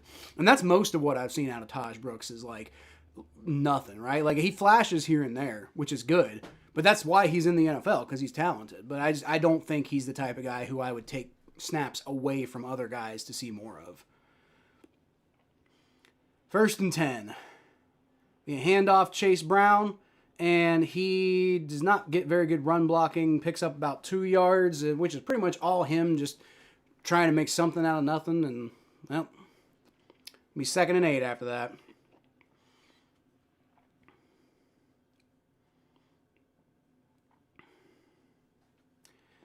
Man, what a terrible first half for the Bengals offense. Like, there was some good stuff there, but for the most part, it was just awful. And then, like, the defense, again, I'm not saying the defense is primarily responsible for the current state of the game, but, the defense didn't fucking help. Like, they did in the first quarter, but not throughout the first half.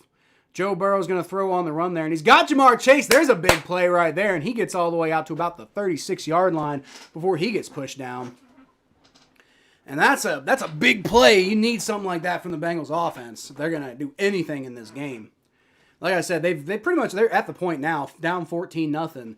This is, like, they've got to get a touchdown on this drive, or, like what are we even doing, Like, not that they can't win the game if they don't get a touchdown on this drive, but, if you're going to have any semblance of it not being a big, huge comeback, then you got to score here. And you're still going to be down by a touchdown, but, you only be down by 1 touchdown, and maybe the defense can have a good drive and you can capitalize on that. But Chase Brown is going to take the handoff, and he gets about a yard before he gets taken down. That wasn't really much there.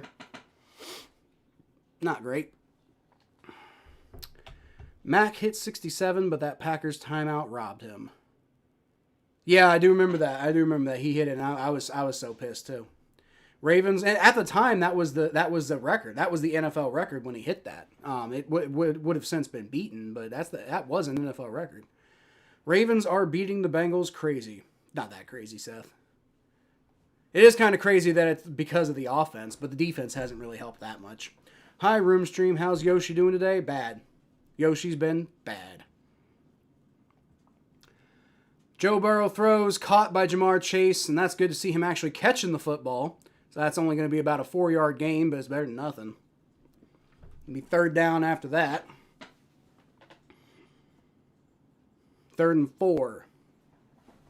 3rd and 4 after that catch by Jamar Chase. So they're in field goal range, which, okay. I don't know if I'd feel that great if they got a field goal after this drive, though. Funnily enough, they could have had, 2 field goals already in this game, were it not for stupid stuff. But were it not for stupid stuff, you could argue that they would already have at least 1 touchdown, because that dropped by Jamar Chase, right? Joe Burrow is going to throw it away through the sack, which is what he should have been doing in the past on other plays. So, like, the fact that he's able to do that there makes me think, like, why is that the first time that you've done that all game? So, yeah, 4th and 4 now, and I'm guessing this is going to be an attempted field goal, maybe? Although, I don't know, with the way the game's going, maybe just go for it here. Yeah, the offense is still out on the field, and like, uh, yeah.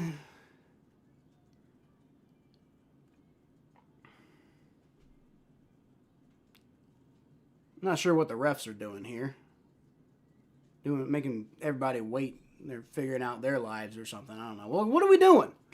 What is, refs just talking on the field and like let's play some football, man. Are they saying that there was a penalty or something? Like, I mean, I think Joe Burrow was saying he got his face mask grabbed or something, but he definitely didn't. First of all, so I don't know what they're trying to argue for. So the offense is staying out on the field, and nothing. There's no penalty called. Like, no idea what's going on here. But the offense is now out on the field, and it's 4th and 4 from the 33-yard line. So, I mean, might as well go for it here, honestly, with the way that the game's going. 4th and 4. Joe Burrow looking around. He's probably going to drain this clock and then snap. There's the snap. And he's got a decent pocket there. Throws it up, and it's just a little too far for Mike Gesicki. Had him in the end zone, but, that was also really heavy coverage, and I don't really like that. I don't really like that decision by Joe Burrow to throw that ball there. I didn't see the rest of the field, so maybe nobody else was open, but I think Jamar was open at least for a first down. Like, this offense today is just, ugh. Another promising drive ends with no points. What else is new? I don't know. Like, I'm mad at the defense, but I'm also like, this whole team right now is just completely, like, gone. Like, there's nothing to, there's just nothing to get excited about with this football team right now. Like, the whole team, I mean, other than, like, overall, guys seem like they're developing. Overall, our offense should still be good in the long run. But today, it's just, Today, it's just, this is just almost kind of pointless to watch. Like, I'm going to watch it. I'm going to keep watching because that's my whole thing. But they were discussing calling grounding. He was out of the pocket, though, wasn't he? Like, that's kind of what I've been saying this whole time. Like, just throw the ball away if you're out of the pocket. Don't take a big sack. Because that's one situation where they could have had a field goal on that drive where Joe Burrow just takes the big sack. If he had just thrown the ball away, they probably would have a field goal right now. And then, there's that other drive where they were in field goal range, got themselves out of field goal range. And, so, I mean, like, we could at least be 14-6 right now.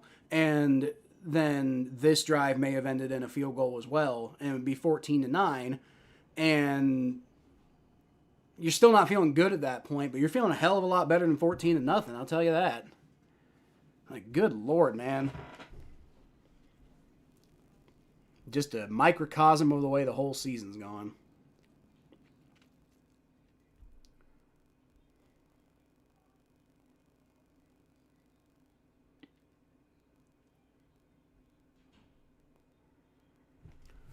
All right. Well, let's see what they got. Defense is going to have to come up big at this point. Like, they're looking pretty good in the first quarter, but as they typically do, they fell apart because they're not actually good. They just, they're talented but not good, I think is the thing. The Ravens currently have a 91.3% chance to win this football game, according to the ESPN win probability.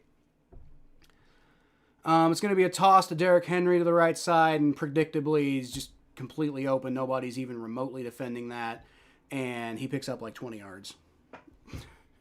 That's what I'm saying, man. Like, this defense, they looked good at the beginning of this game. Through most of the, like, actually the entire first quarter and the first half of the second quarter. But then they let up 14 points at the end of the second quarter. And the offense was doing badly the whole time, to be fair. But again, defense. You can't let up 14 points at the end of the second quarter when you're otherwise having a pretty dominating game. Derrick Henry wants just breaking through tackles down to the 20, 15, 14 is where he gets taken down. Like, this is what I'm saying. This defense is garbage. You know, don't pay no attention to what they did for the first 20 minutes of this game. Pay no attention to that because they're actually garbage. Yeah, the offense has played like garbage today. So I mean, like, you know, it's not like there's much to salvage, but this is the defense we have to work with. This is why I predicted the Bengals to lose, because this is the defense we have to work with. Just it straight up is. Now DJ Turner's hurt, and that's going to make it worse. That's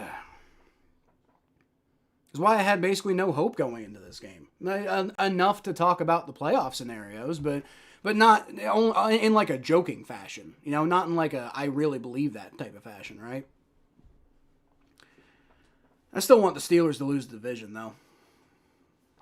Like, if the Chiefs and Steelers can both miss the playoffs, then, you know, I won't feel great, but at least I can go into the offseason not really having, you know, not really dreading watching somebody, you know, win it. The Chiefs have now let the Chargers come back, by the way. It's 13-10.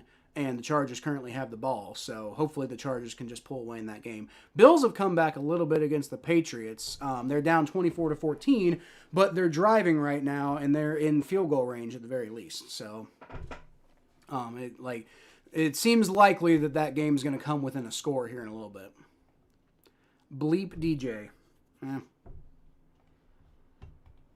I feel bad. I don't want guys to get hurt, but man, DJ Turner, like, losing him feels devastating, but this defense is so bad, I don't think it matters. Texans are up 23-7 on the Cardinals. Eagles are up 24-0 on the Raiders. So, like, so much for picking that game. I mean, the Patriots-Bills game isn't awesome, but, like, the Bills are kind of coming back right now, so I feel like that was probably the move. Watching that game. Commanders up 22-7 on the Giants. Giants are driving, but who really cares? Bears up 14-0 on the Browns. Jaguars are up 31-10 on the Jets at halftime. And that's pretty much it. Later today, you got the Packers taking on the Broncos in Mile High. You've got the Lions taking on the Rams in Los Angeles. You've got the Panthers taking on the Saints in New Orleans. Go watch Mikey's stream if you want to watch somebody be sad. That isn't me. Or maybe be happy if the Saints pull off a big win or something. I don't know. But 49ers taking on the Titans in San Francisco. And the Seahawks taking on the Colts in Seattle. And then tonight, you got the Cowboys taking on the Vikings in Dallas. And then tomorrow night, you got the Dolphins and Steelers. And like I said, regardless of what happens with the Bengals here, fuck the Steelers. I don't give a shit if the Ravens win the AFC North 3 times in a row. If they do literally nothing with it, it doesn't matter. Like, the Ravens just, like, lose in the first or second round or whatever and, like, no, don't do anything with the playoffs. It doesn't matter if they won the division 3 times in a row. Like, really, I don't care. I don't know if you should care. 1st and 10 and 30, I already forgot his name. 34 there, gets the handoff, picks up about 4 yards. Keaton Mitchell. Takes the handoff, picks up about 4 yards to the left tackle, and it's... I don't care. I just don't care. Turner looks okay on the sideline. Well, hopefully he's okay. I really, like, beyond just the normal, hopefully he's okay. Also, like, good for the Bengals defense in the long run if he doesn't pick up a major injury. From the 11-yard line, it's going to be another handoff. Derrick Henry stays on his feet, keeps moving, but I think they called the play dead, so maybe picks up about 2 yards at most. It's like watching a funeral. Basically, it's like watching a funeral. Like, I mean, the Bengals season basically already died, and this is the one that, like, you know, if the game keeps going like this is maybe the game that gives you closure on it being dead. But not going to do much beyond that. All right, so from the 9-yard line now, it's going to be 3rd and 3. Lamar Jackson takes a shotgun snap. He's getting rushed a little bit, but he still finds a guy wide open in the end zone, and it's dropped by Marquise Flowers. All right, there you go. Hey. Probably going to hold him to a field goal then, by no merit of the Bengals defense at all, but yeah, they're going to hold him to a field goal at the very least.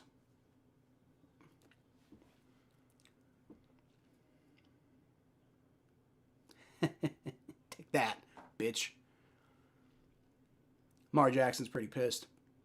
The good news is, like I said, if the Ravens do win the AFC North, it's not like they're a good football team. They're beating us, but today it doesn't take much. Kick is up. That's good. And the Ravens take a 17-0 lead. Good Lord.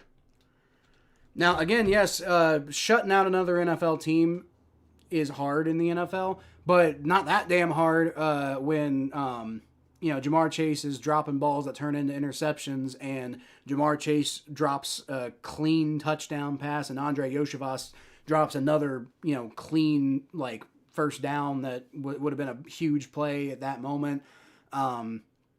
Joe Burrow takes a completely unnecessary sack that he could have thrown the ball away, and they probably would have gotten a field goal on that play. Yeah, I mean, the Ravens are shutting us out, but, really not by their merit at all. Fix the scoreboard, to quarter 3, right?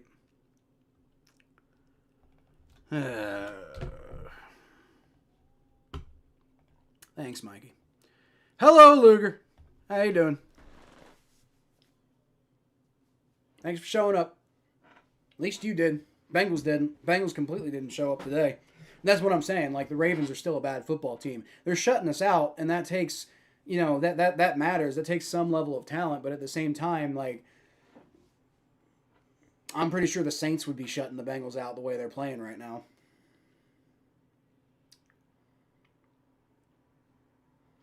I'm pretty sure the Bengals on the other side of the ball would be shutting the Bengals out the way they're playing right now. This is pathetic on both sides. The offense has both sides have flashed some potential today, but have just completely folded when it really matters. And just like that, it's 17-0. And people can talk about the defense has been okay today. They really haven't. It's 17-0. The Ravens are on pace to score roughly about 30 points today, most likely, and that's not good. If the Ravens letting another NFL team score over 30 points means you had a bad day. It's not it's more common in the NFL than it used to be lately to give up 30 something points. But it feels like it's not a big deal for the Bengals because we're so used to giving up 30 points every damn game. But I mean that's the thing. It's most likely what they're going to end up doing today is giving up 30 something points, and the offense can't get anything done either. And yes, the offense deserves blame today as well. Probably just as much blame. They've been just as bad. But this is a much more consistent thing with the Bengals defense. The Bengals offense at least has not been this consistently bad all damn year. But I mean, there's no moral victories to be had today at all. Oh, we're better over the course of the season. We're better than our defense is. They don't care about that, nor should they. Taj Brooks takes the return, basically does nothing with it, gets out to about the 25-yard line. I've got nothing to say. I've got literally nothing to say.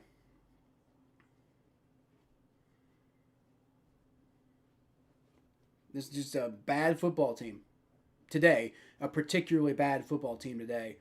Overall, this is a team that's looked like a Super Bowl contender, at least on offense all year, and the defense has just completely shat the bed all year. Today, the defense is kind of shitting the bed, but the offense is doing it too, so it kind of it feels like it lets them off the hook a little bit. I don't let them off the hook, but I also give some of the blame to the defense, which I guess in a way takes some of the pressure off. Going to be a short pass to Chase Brown for about a yard. Not 2 yards. They're giving him 2 yards. Good. Bills, looks like they got in the end zone, so they're back in That game's close once again, 24-21. The Patriots are kind of choking in that game, aren't they? Patriots are choking a little bit in that one. What were we saying about that not being a good game to watch? Looks like a pretty damn good game to me. Joe Burrow looking around, finds Tanner Hudson, cannot quite get the first down, but picks up 7.5 of the 8 yards. So it's going to be 3rd and inches, basically. And, like, you got to get a touchdown on this drive. Like, even if you get a touchdown, I'm not feeling great. But if you want to have any shot of having a realistic chance to come back in this game, you got to get a touchdown on this drive. From the 35-yard line, Joe Burrow, shotgun formation. Motions Samaje Perine to his right. Now he's going to hand the ball off to Perine, who keeps bowls forward, picks up the first down, because that's what Samaje Perine does best, right? You know, he picks up, he picks up as much yardage as he possibly can, regardless of the situation. And when it's like 3rd and inches, like, it's basically a guaranteed first down if you're handing it to Samaje Perine. Because he will get more yards than he's supposed to. Whether he gets enough yards in every situation, that partially depends on the blocking, but he will get you more yards than you expect him to based off of how the blocking goes. 1st and 10 from the 37. He's going to throw it. Got Tanner Hudson, who maybe picks up half a yard. I don't even know if he got that.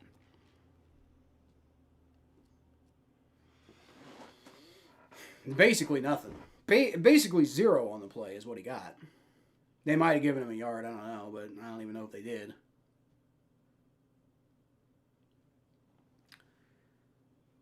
.3% of offensive snaps with Burrow, Chase, and Higgins on the field. Missed the playoffs the last 2 seasons. Last 3 seasons entering today is how all those stats go. So it's 2nd and 9. They did give him a yard. Yay. Joe Burrow, shotgun formation, rolls around, throws it to Samaje Perine, who catches it and falls. And then manages to get back on his feet to pick up a yard, but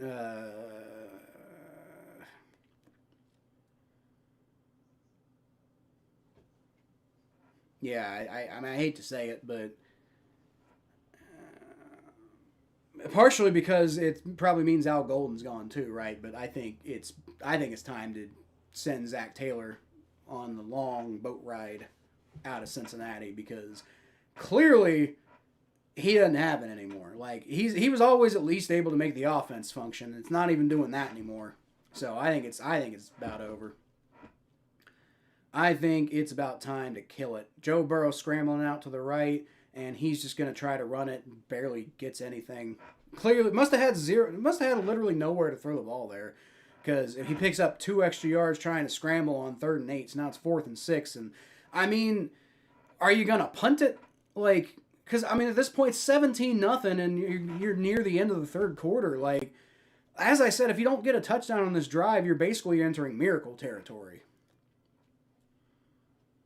I would go for it. They're not going to. They're going to punt. But, like, I would oh, wait, no, never mind. They got the ball at, like, the 41. Okay, so, yeah, you got to punt it. Never mind. I thought they were at, like, the 50 or something.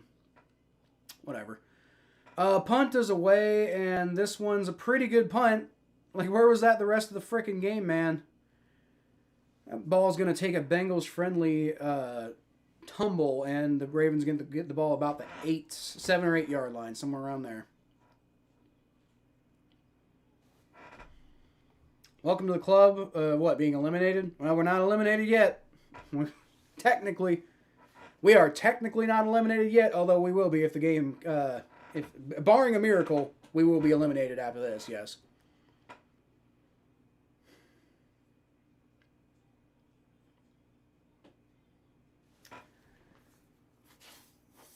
Man, it's just been... What a season. What a season so far. Not in a good way. In more of like a, how the fuck is this what it's come to? We were in the Super Bowl a couple of years ago. I mean, I feel like I'm a broken record at this point, but I mean, we were in the AFC Championship game like 3 years ago. What happened? 4 years ago, we were in the Super Bowl. 3 years ago, we were in the AFC Championship game. What the hell happened?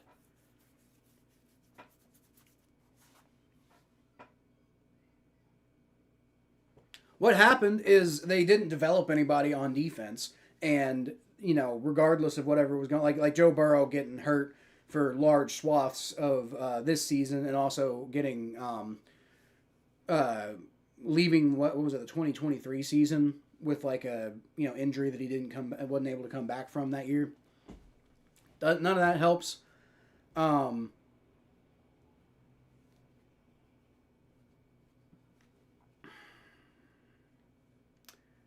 None of that really helps, but they're able to keep they're basically able to keep the offense in a state that it was in going into that Super Bowl. And arguably it got better because the offensive line's better now. They're not perfect, obviously the offensive line still, but they're a normal offensive line now. Like the Bengals offensive line is no longer the problem. But the defense has just deteriorated so badly. Like so incredibly badly. Not that the defense is exclusively responsible for how bad this game is by any means. But the defense overall has deteriorated so badly that we're not even really in the discussion anymore as far as being a Super Bowl caliber team. Like you realistically can't. You can say the window's open, but you can't say it's one of those weird situations. Yeah, the window's open if we can figure it out in certain areas of the team. Derrick Henry's going to get the handoff and just races past three Bengals players and nobody can fucking tackle. And they've given up. Bengals defense has given up. I don't know why I haven't yet. I mean, I know why I haven't because I'm insane, but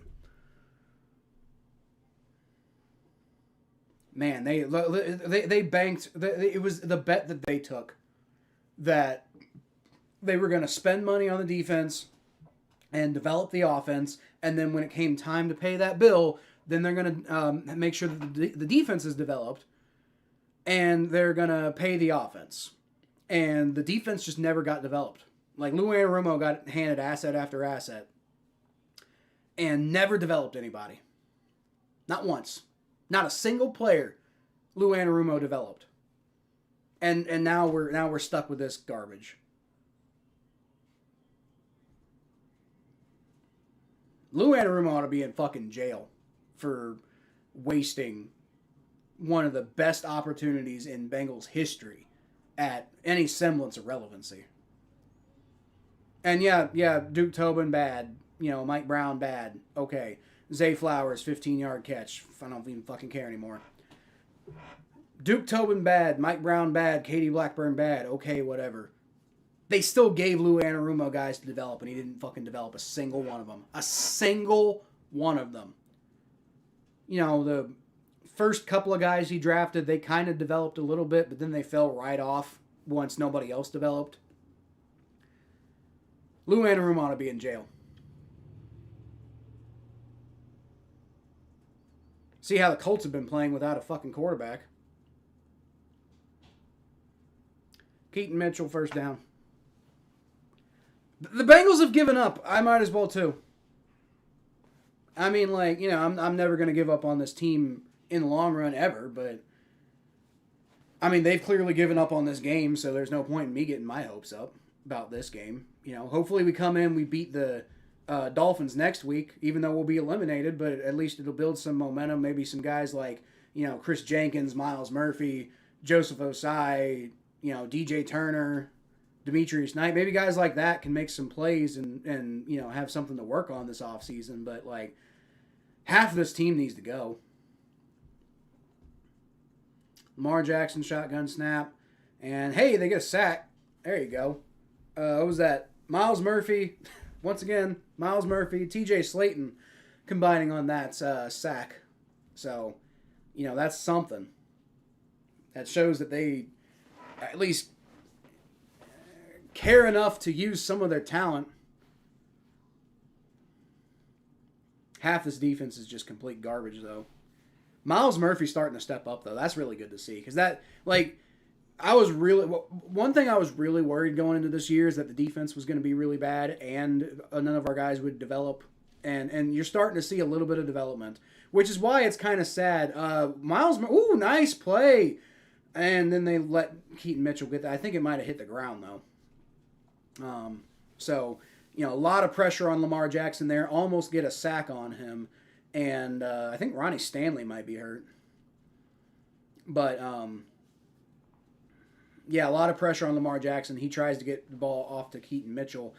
I guess, yeah, he did get it to him, but it must have hit the ground or something. I don't know. I thought he caught it, which was going to suck because you could tell that the way that the Bengals defense was angling to tackle him, that it was going to be a big play. And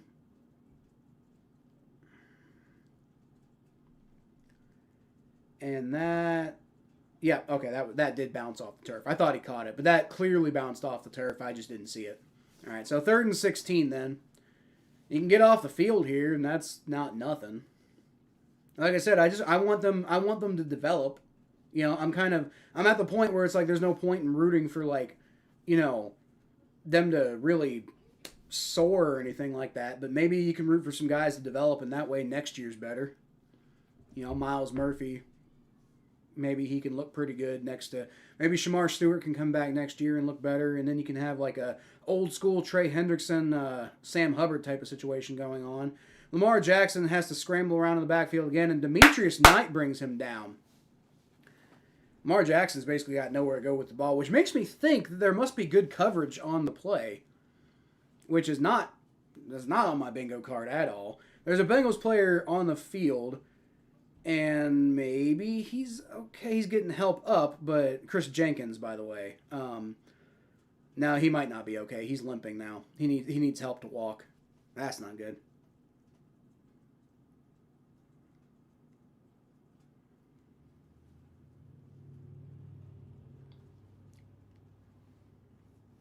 Well, see the defense flashing some stuff here and there. That's good to see. So the story that's going to come out of this game is that the Bengals defense, earned a better, earned something better than what the offense gave them, which is kind of true.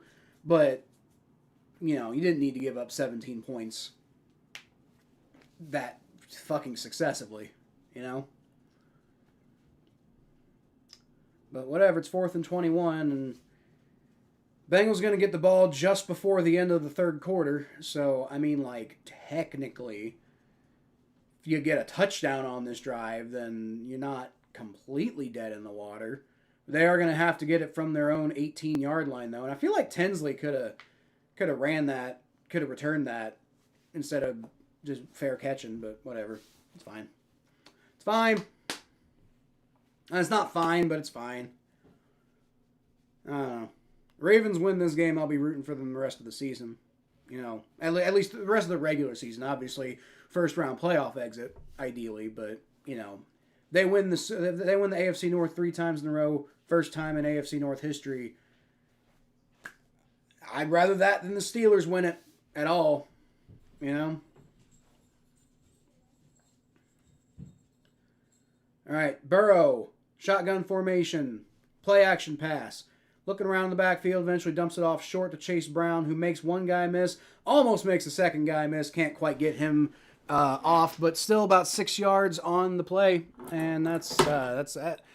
That is an isolated individual, pretty decent play by the offense.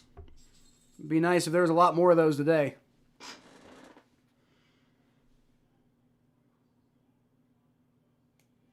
I think we're going to commercial break here. All right, well.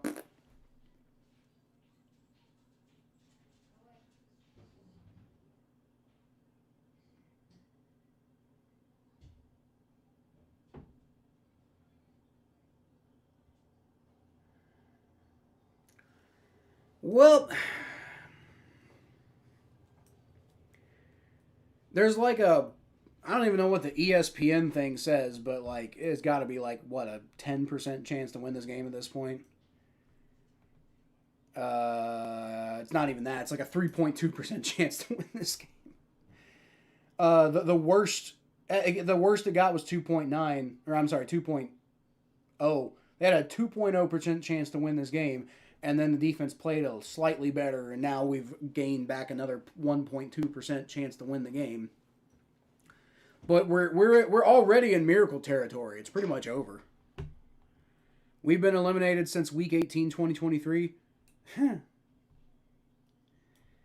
The crazy thing for us is because how bad this division is this year, it almost kind of feels slightly surreal that when we lose today, we're going to be eliminated. Like, it feels like we probably shouldn't be because this division's been so bad. But yeah, we will be. I smell a comeback next season. They gotta they've got to fix that defense, man. Like, offense didn't do great today.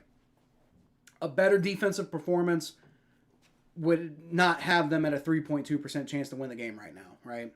But they've got to fix this defense next year. If there's going to be a comeback next season, maybe, I don't know. I'm not ruling it out. But they've got to fix this defense. They have got to bring in some free agents. They've got to bring in somebody.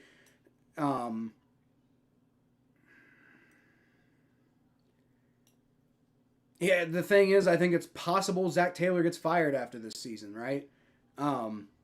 Just because there's basically no justification left. Like, the team is continuing to play bad down the stretch with even a prayer of a hope. They're still playing bad. And now the offense is playing bad. So, like, I think it's possible Zach Taylor might get fired after this game. And then it's like next year with a new coach, new offensive coordinator, completely new system. I don't see a comeback happening in that scenario, maybe in a couple of years. But if we fire Zach Taylor, we're rebuilding. That's what's happening. Samaje Perine's going to get the handoff, and he picks up about 1.5 of the 2 yards necessary. 4 seasons ago feels like yesterday. Not to me. Feels like a lifetime ago. Who doesn't like punting? Bengals sure like punting. Good news for you, the Chargers just came back and tied the Chiefs. Hell yeah. Hell yeah. Fuck the Chiefs. Fuck the Chiefs. We had to let Murphy play the past few years instead of Hubbard. Yeah, we really should have. I don't know why. I mean, his development was slow, but that's partly because he barely played. Samaje Perine gets the handoff, and that's one situation where he doesn't actually get any extra yards. And they stuff him. Nothing there, so they're going to have to punt again. It's 4th and 1. Honestly, go for it. Go for it. Go for it. Fuck it, dude. And Samaje Perine's hurt. Fuck. Let's go watch the chess boxing tournament. What? Is that a chess tournament and boxing tournament? Or is there a tournament where you're boxing while playing chess? I want to watch that. I'm 100% down to watch that. If it's a chess / boxing tournament, I'll switch the channel right now if that's what they're doing. I don't give a fuck. I don't give a fuck about my my philosophy when it comes to games, other than that one time that I had other stuff that I really had to do, and it wasn't even a Bengals game. So, me and Mikey were just bored, and the game was awful. The Ravens-Dolphins game earlier this year, and we decided, hey, fuck it, we're gonna hop off early, and then you see what happened the rest of the game. Obviously, it was not worth watching. But I'm never gonna do that with the Bengals game. I'm always gonna be here till 0-0-0, 100% of the time. But if there was a chess / boxing tournament where they're playing chess, but they're also beating the shit out of each other, I would turn the channel for that. I would 100% turn the channel for that. Yeah, I would turn the channel for that, bro. Scoreboard. We're in the 4th quarter. Flag that late poo. Yeah, it's fucking at this point. I didn't want to see more Taj Brooks this way. What, not being any good? He's a 3rd string running back for a reason, stranger. Like, I mean, everybody's got their player who they like. If that guy can only get a chance, I get it. But like, I don't think Taj Brooks is that guy. He's fine. He's not that great.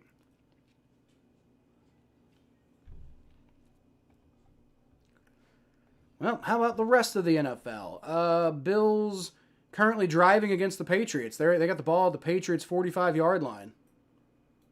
12:08 left to go in the fourth. Like that game's got some real hope. Eagles up on the Raiders 31-0. Like, Mikey, you picked the wrong game to watch. You picked the wrong, and the Eagles about to score again. You picked the wrong game to watch, Mikey. Texans up 30-14 on the Cardinals. Commanders up 22-14 on the Giants. Giants are driving though. Chargers and Chiefs are tied 13-13. Go Chargers. Go Chargers. Go. Bears up 21-3 on the Browns and are in field goal range. Jaguars up 38-13 on the Jets and are in the red zone. And then there's this game. Didn't want to see Brooks because of injury. Oh, yeah, I don't want to see that either. I'm just here for vibes. What vibes? To know that it's, you're not the only one suffering. Is that what it is? They play chess for 5 minutes, and then they go into the ring for 2. Then they go back and forth until checkmate or technical knockout. I'm pretty sure you're joking, but that I'd be so down for that, man. I would absolutely change the channel for that. Joe Burrow throws, and that's caught Chase Brown for the first down on 4th and 1. And that's like, I guess just fucking go for it at this point. You're down 17-0. If you punt, you're probably not getting the ball back until you got like 8 minutes left to go in the ball game, and you're down 3 scores. So yeah, go for it. I don't give a shit if you're on the 1-yard line, and it's like 28 yards to go. Oh boy, Joe Burrow takes a sack. It's gonna be second and who cares? It's gonna be second and who cares? That's what it's gonna be. Oh no, the Bears are up 28-3. Are they really? Yikes.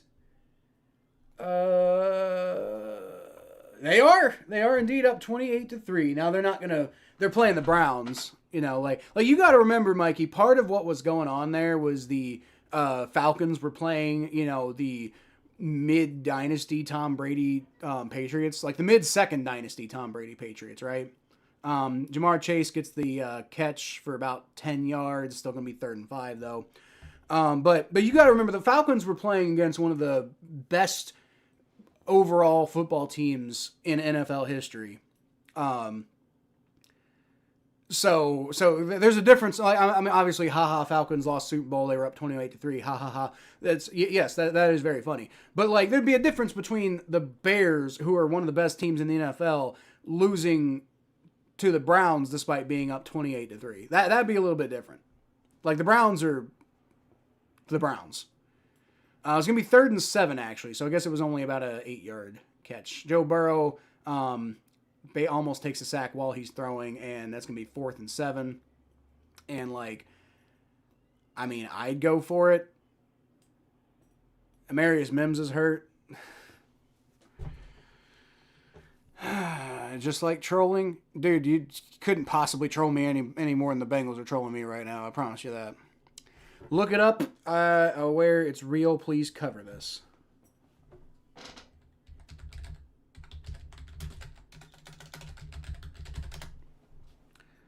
Chess box. Oh, you're serious?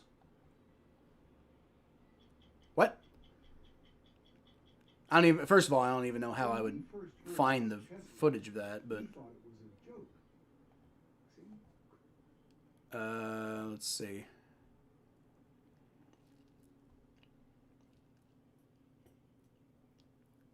So they legitimately have a chessboard in the middle of the boxing. This is real. What? You're completely serious. You're 100% serious. And I guess they got it up on like chess.com so that like if the board gets knocked over, they remember where the pieces were or something like that. What the fuck? You're taking repeated headshots and you're trying to play chess. Marius Mims limping off the field. Wonderful.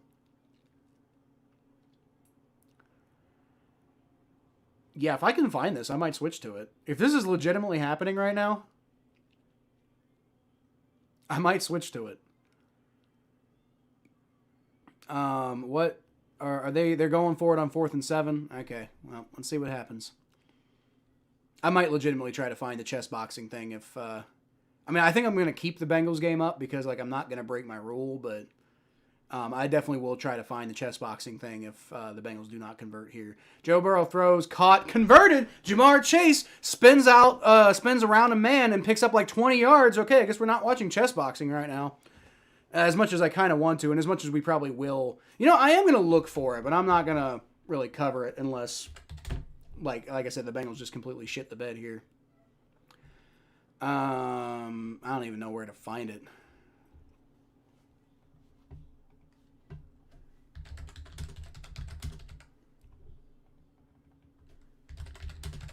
Watch the chess boxing tournament. On YouTube, I guess. Or on Twitch. You can watch it on Twitch. I don't know if I think I have a Twitch account. I can go look for it, I guess. Joe Burrow throws, and he's got a man open. Where the hell was this the rest of the game? He's got Mitch Tinsley open. Damn, man. Like, where the hell was this the rest of the game? Jaguars have scored over 40 3/4. Good Lord. We should go see a game. Sure, let's go. Let's go, Conley. Let's go to a fucking game. That'd be awesome. Kyle Hamilton's hurt. That's not good. But yeah, Conley, let's go to a game. That'd be awesome. I haven't been to a game in a while. Chase needs to be careful touching the ref. Is Joe Burrow bad today? Burrow hasn't been great today. I don't know if I'd describe him as bad or the reason the Bengals are losing, but he's definitely had some pretty bad throws. He's playing really good right now, though. Like, of course. Chiefs losing? Let's go! Let's go, Chargers! That made me feel happy. Oh, yeah, that is I don't know why I said Kyle Hamilton. That is Marlon Humphrey. You're right. Marlon Humphrey is down. Hopefully he's okay. Hopefully he is better than not okay, I guess. I don't know. Chess boxing.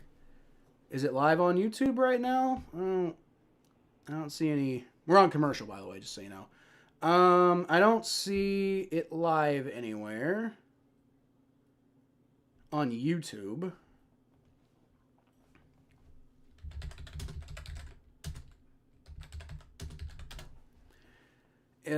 Chess boxing live now. According to this, there isn't a major professional chess boxing event happening right now. But you can watch highlights. So let's watch some chess boxing highlights. Dan Hall versus Mantis Kolazinskas. Bout 2. Okay, it's a 7-minute video, so I'm guessing these are highlights. What do we got here? All right, so starting the game. And the two people who I don't know who's who are shaking hands, and they're pressing a button on a timer, I guess, to make sure that they are timed correctly. And so the guy, Dan Hall moves forward, pawn forward, and then the other guy moves. So there's we got like 5, 6 pawns forward already, and then we got a bishop, I think, who's moved forward. The other guy moves a horse. And then there's a queen, and then the other guy moves also a queen. Only one guy moved a queen. Okay, so the other guy, I don't know what the other guy moved. I don't fucking know. I'm not good at narrating this. That guy takes out his pawn, and then the other guy takes out the pawn that the guy just used to kill the other pawn with. So they both got one pawn off the board, and it's going to be a horse knight. Moved, and that guy's gonna move his knight also to C3. Yeah, and they're just kind of staring at the board. When do they just get pissed off and start beating each other? That guy's gonna move his knight to G6, and the other guy, Dan Hall, is gonna move his pawn forward to H4, and that's and he moved his bishop all the way up to B4, and the Bengals game is back on. Okay, I'm gonna pause that because that's a highlight reel. Joe Burrow's in the shotgun formation from the 31-yard line. Gets hit as he throws, but he's got Chase Brown, who picks up about 4 yards. Okay, that was a series of things that just happened with my life. Playing chess while acquiring CTE seems like an odd idea to me, dude. I don't know. I might just start covering chess boxing if that's fucking sick. I like chess. First of all, I'm not a big boxing guy.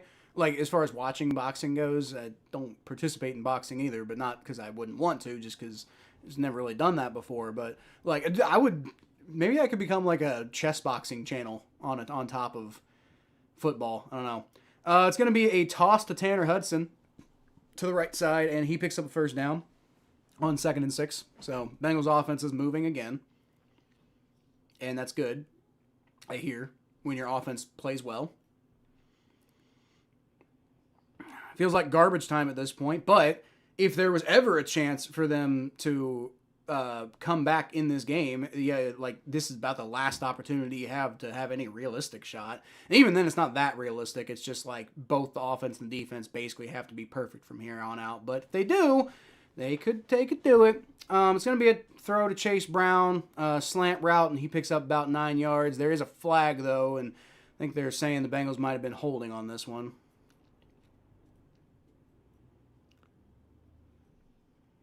So, let's see. The call is... Ref's not giving me any indication yet what's going on. Offsides on the Ravens. Okay. All right. Never mind. I thought Bengals were going to decline that because they got more yards than otherwise. So, I don't know. I might have accepted it and just taken the first down, but... I guess those 3 extra yards really mattered to the Bengals a whole lot. Big run by the Patriots, which looks like that's turning into a touchdown. I don't know, because the highlight had to be cut short. Because it's 2nd and 2 for the Bengals. And Chase Brown's going to take the handoff, gets out of a couple of tackles, manages to actually push his way back forward. And I think he ended up getting the first down, even though he went backwards and almost got tackled behind the line of scrimmage, but dove forward and found a way, I think, to get the first down.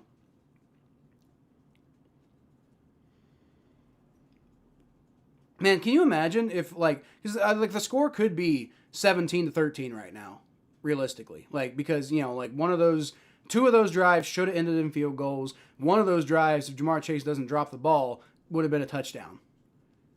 It'd be 17-13 right now, and we could be talking about a completely different thought process with this game. But, you know, shoulda, coulda, woulda. And it's going to be, speaking of Jamar Chase, he's going to get the pass up the middle, and he picks up about 4 or 5 yards. I don't know. It's going to be 2nd and goal from about the 3. So they might get a touchdown. At least they won't get shut out in their own fucking stadium. That'll be good, I guess.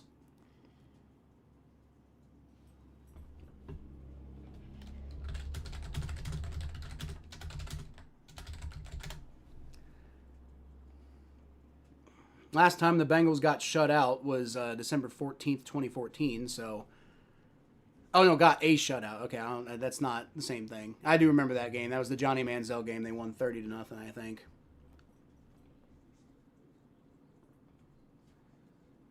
False start on the Bengals. Okay.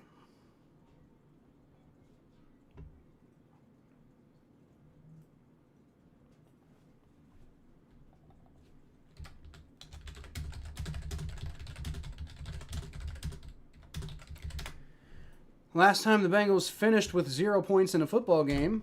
Why is my internet not working? Am I still live? Am I still live?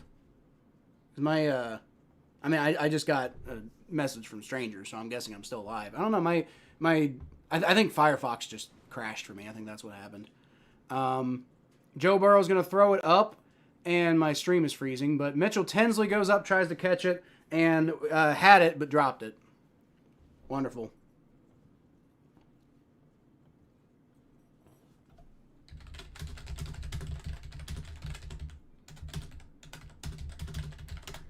The last time the Bengals scored 0 in a game was, if I don't know why Firefox is shitting out on me so badly right now. Going to Bills Patriots, that's probably the move.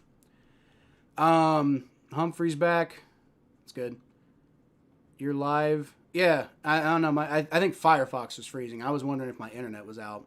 Last time the Bengals had 0 points was against the Ravens, actually, back in 2017, apparently. So hopefully that's not what happens here. Joe Burrow's getting rushed, and it's intercepted.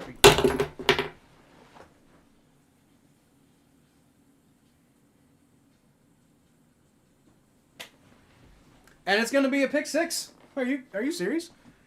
I didn't even see what happened because I just got, wow. No flags. I didn't even see what happened.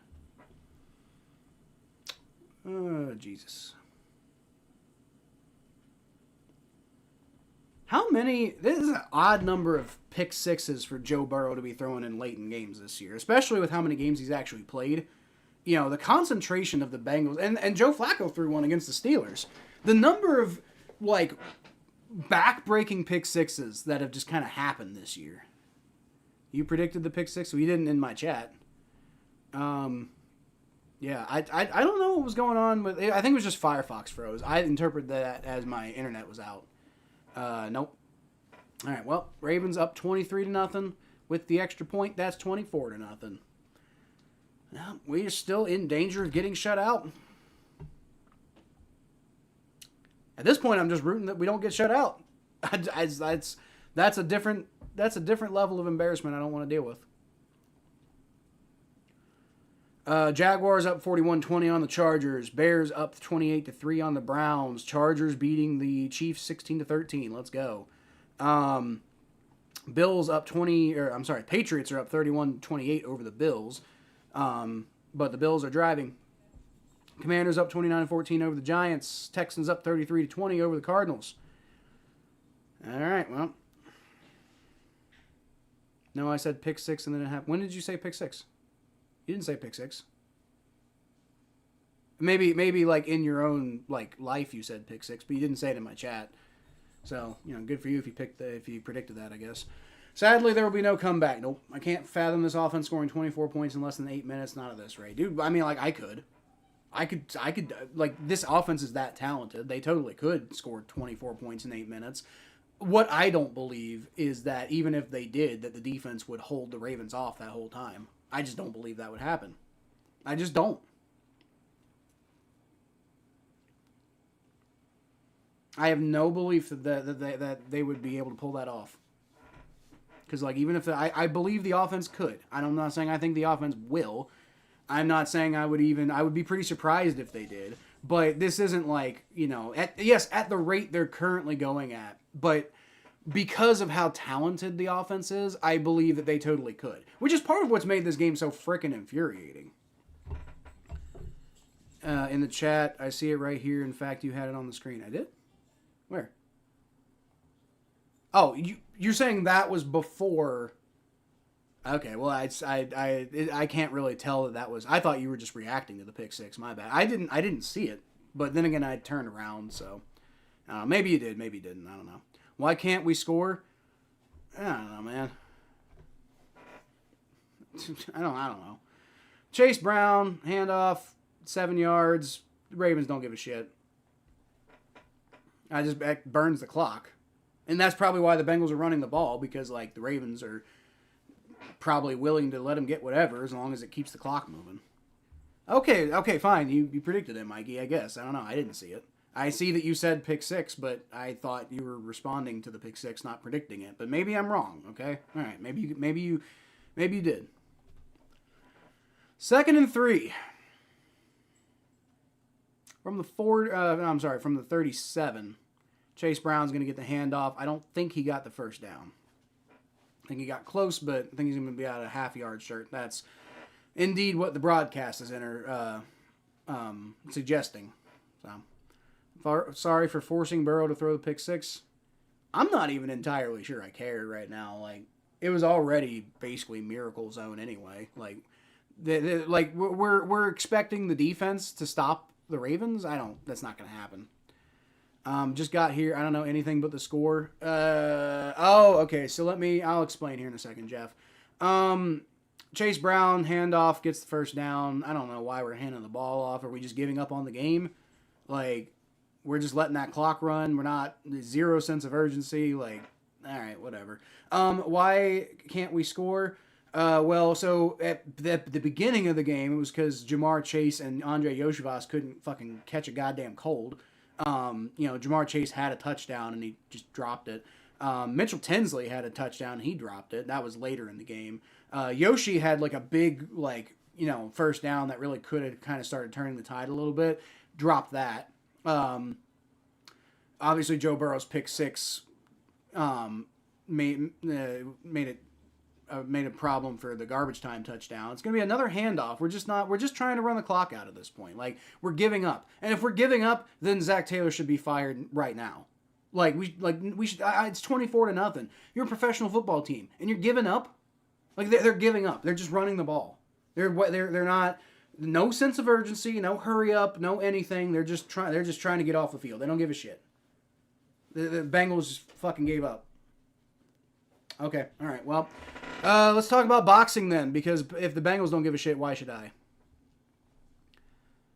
But I'm gonna keep talking about it. Apparently, Joe Burrow throws from the shotgun, almost picked off again. All right, so let's see. We got this Dan Hall. I think I think Dan Hall. He moves a guy. I think a bishop. No, he didn't. It couldn't have been a bishop. So that guy takes out a knight, and then he takes out his Dan Hall takes out the other guy's bishop, and then the guy with the hard to pronounce name is thinking really hard, and when is he gonna punch somebody? So he moves a bishop one spot, so I guess he must be setting something up here. Dan Hall moves his rook over one spot. Chase Brown takes the handoff and P. Ryan takes the handoff, about 4-yard gain. I don't give a shit. Round one, I'm guessing at the end of the round is when they have to box. So Dan Hall is being very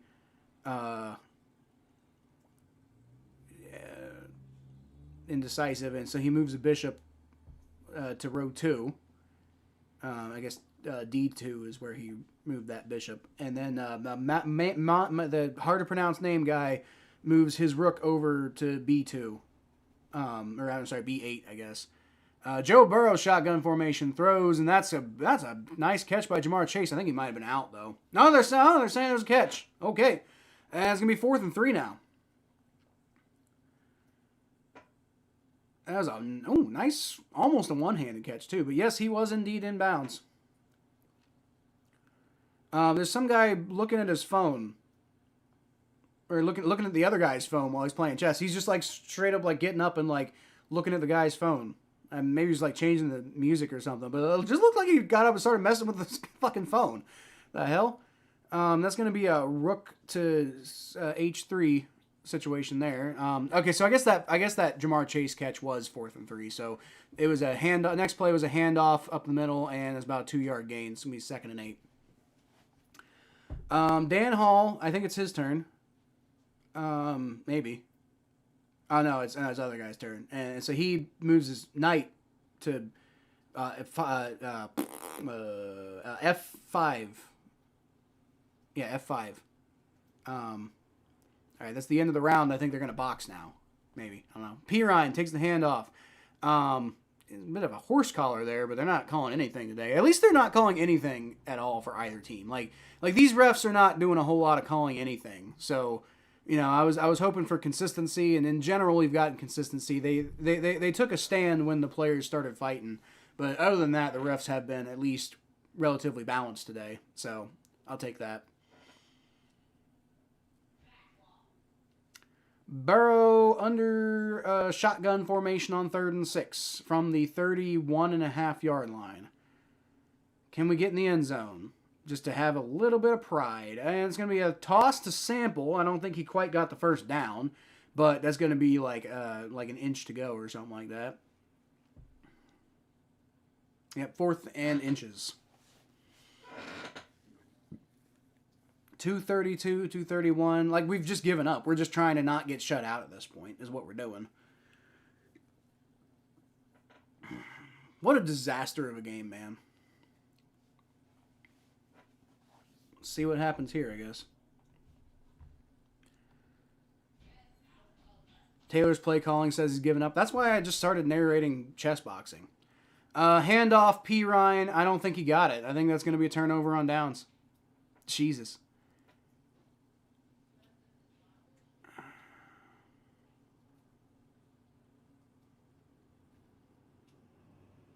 I mean, P. Ryan was still pushing forward, so I don't know if maybe they didn't call the play dead or something.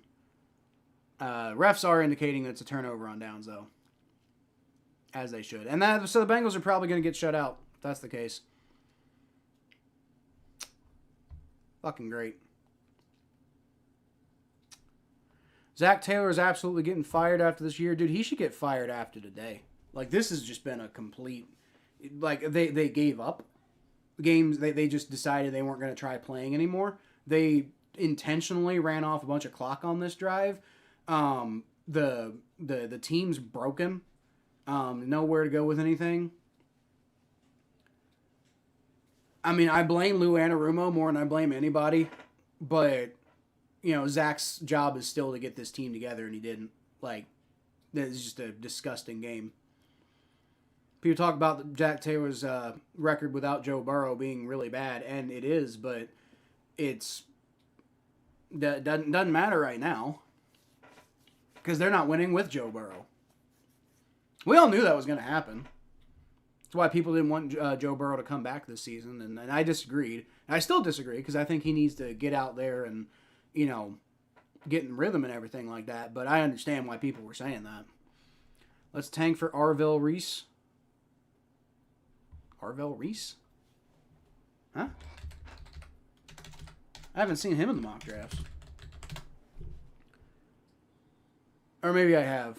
Maybe that was the guy who I was saying I wanted the Bengals to get. Ohio State linebacker. I remember there was one linebacker who I wanted the Bengals to get from Ohio State. I'm normally an anti-Ohio State guy, but that guy's pretty good. I just want the Bengals. The Bengals, I want them to use damn near every pick on people who can fucking tackle. Like, that's all I want. I don't give a shit if they play safety or defensive tackle or defensive end or linebacker or cornerback or, punter. If they can tackle, I want the Bengals to take them.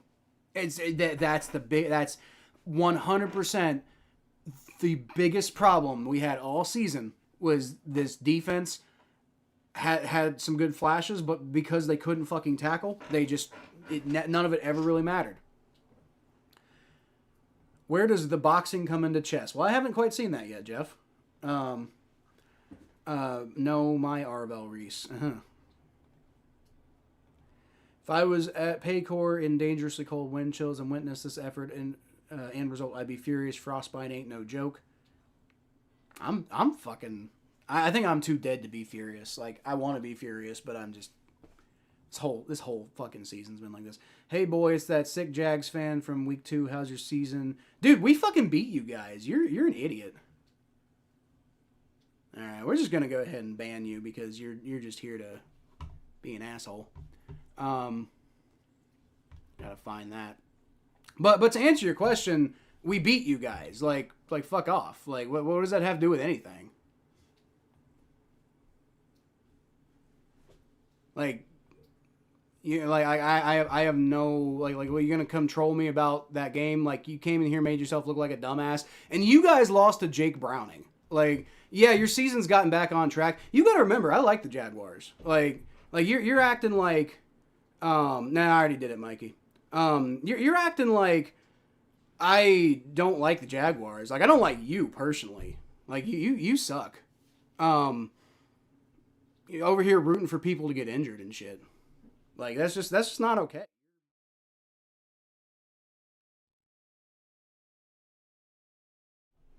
I noticed that you didn't come in and say fucking shit. I noticed you completely went ghost when things started going against you. You just completely disappeared. You're not just a bad person, you're a punk ass bitch. And you're coming in here and, talking like anything matters now, right? Like you're just a bitch who's got, like can't take the fucking heat, but you love dishing it out. So yeah, you're not bothering me. Fuck off. I don't know if you could or not. I could. I have to. I didn't know if you were available or not. So, um, no, I don't fucking. I got no time for that guy. That guy thinks he's cool, but he's an idiot. You know, he thinks he's got me by the balls. Like, the Bengals piss me off more than you could piss me off, my guy. But you're still an idiot. And I hope the Jaguars win, but not for you. I like the I've always liked the Jaguars. You know, they've always been a team that I kind of like on the back end. Well, the Ravens are just kneeling this clock out, and they might as well because the Bengals just fucking gave up. Like, I fire Zach Taylor. The Bengals gave up, and there's no point. There's no point in even bothering with it anymore. Let's watch this fucking chess game, man. All right, so it does appear that the round's over. They're taking off their headphones, and they're getting out of their chairs, so I'm guessing this is where they start beating the shit out of each other. I think it'd be funnier if dudes just got mad and started beating each other, like, to fucking Kingdom Coming Back. That'd be funnier. All right. Still got the Bengals game up, by the way. I'm not breaking my rule. Lamar Jackson's going to kneel that ball out. And they are boxing. Okay. This is a real sport. That was the last kneel down, by the way, so that game's over. Bengals get shut out for the first time since 2017, because of course they fucking do. Boxing. Dude, this guy whose name I can't pronounce is fucking wailing on this other guy. Like, but he's also being kind of erratic. Like, I think the other guy's name, Dan Hall, like, he's a lot more controlled. So if I had to bet, he's probably going to do better here. Let's see. Left jab, right jab. Okay. Right jab, left jab. And just, yeah. See, this is why I don't like boxing. I'm not, like boxing, I just like the idea that they're going to beat the shit out of each other after playing chess. But, like, I don't like boxing because it's just like, they're punching each other. Oh, he's punching him again. He's punching him again. Oh, and he's punching him again. Oh, and now he's punching him in the arm. And now he's punching him in the other arm. And he hit him in the face, so that's not good for his face. But it's just like, you know, blocked that punch, sort of blocked that punch. He's hitting his arms a lot. Hit him in the back of the head. Yeah, this Dan Hall guy's like clearly the better boxer, I think. I don't know. I don't know a lot about boxing, but that's why I don't really watch boxing.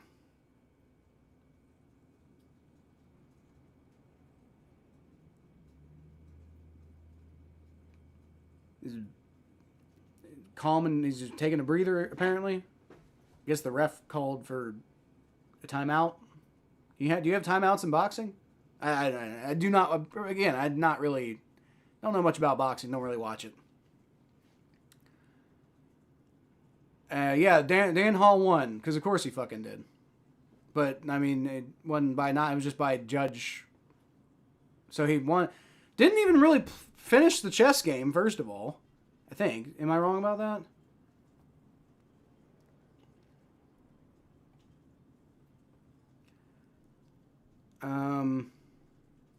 So the round ran out, and nobody really did this. So nothing really happened in the chess game. And then they got up and they boxed, and then neither of them really did anything. And then the judge just decided that Dan Hall was a better boxer. So that was kind of dumb. I don't quite understand what the point of that was. Trump 2028 I4X says, "Aw, because we lost." Yeah. Dude, we suck, dude. Like, you're gonna come in here and troll me? I already said earlier, the Bengals troll me better than any of y'all are gonna fucking troll me. We beat the Jags with Teddy Bridgewater. Yeah, that was a completely different Jaguars team, but fair enough. The paper bag fans are back. This reminds me of Dave Shula and Bruce Cosell days. Well, I got my paper bag. I'll fucking put it on.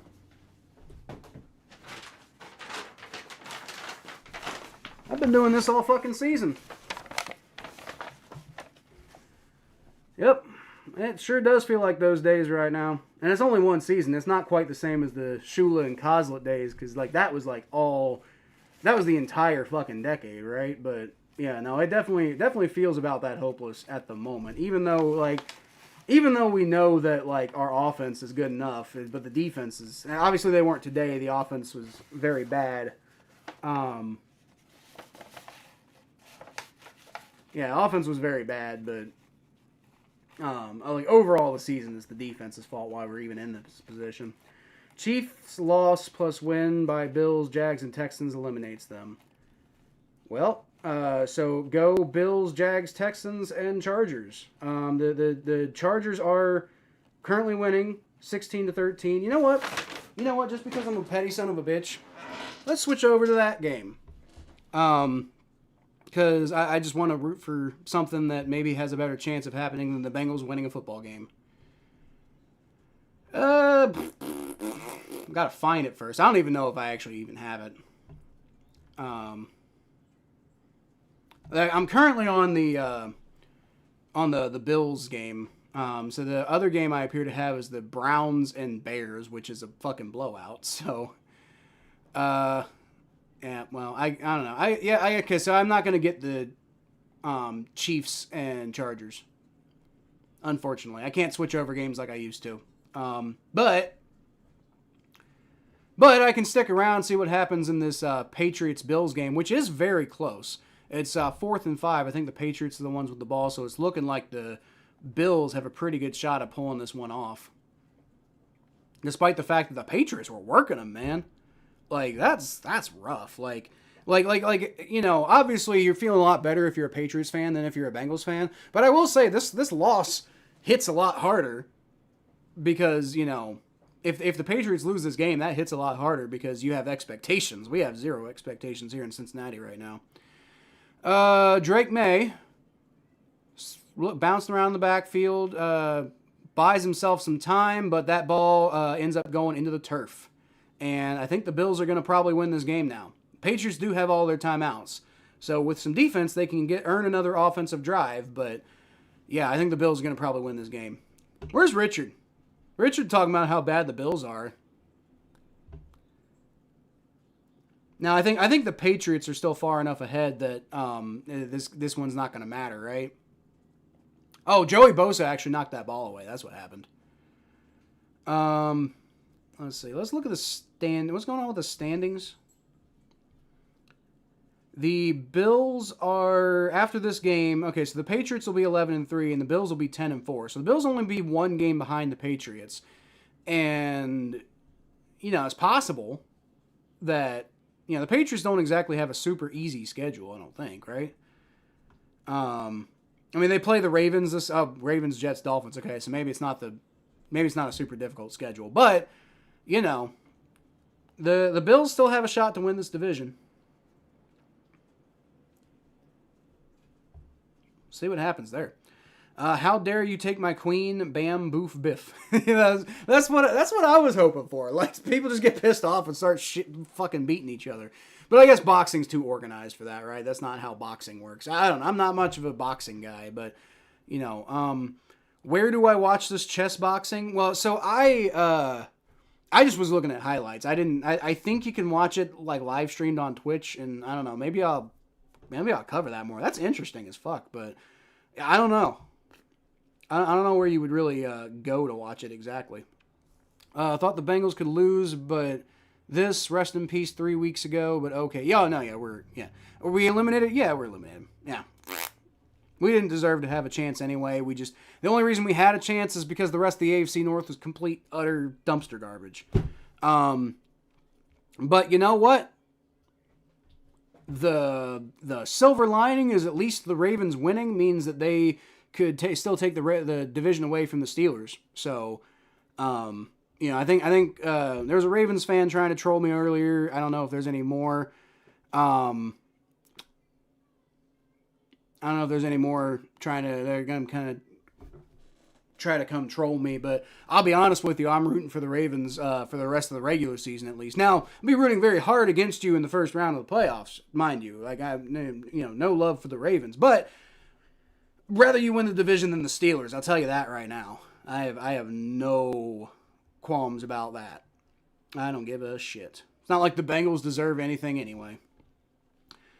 They weren't eliminated, but they are now eliminated. They have no defense. They have zero defense. They have less than no defense. I mean, the offense was bad today. The offense is the reason we lost today, but the defense I never really had any faith in this game. I predicted the Ravens to win because I predicted them to score 35 points, mind you, but I predicted the Ravens to win because I figured the defense was just going to fold like an accordion, and they did, not through the whole game, but they did ultimately fold like an accordion.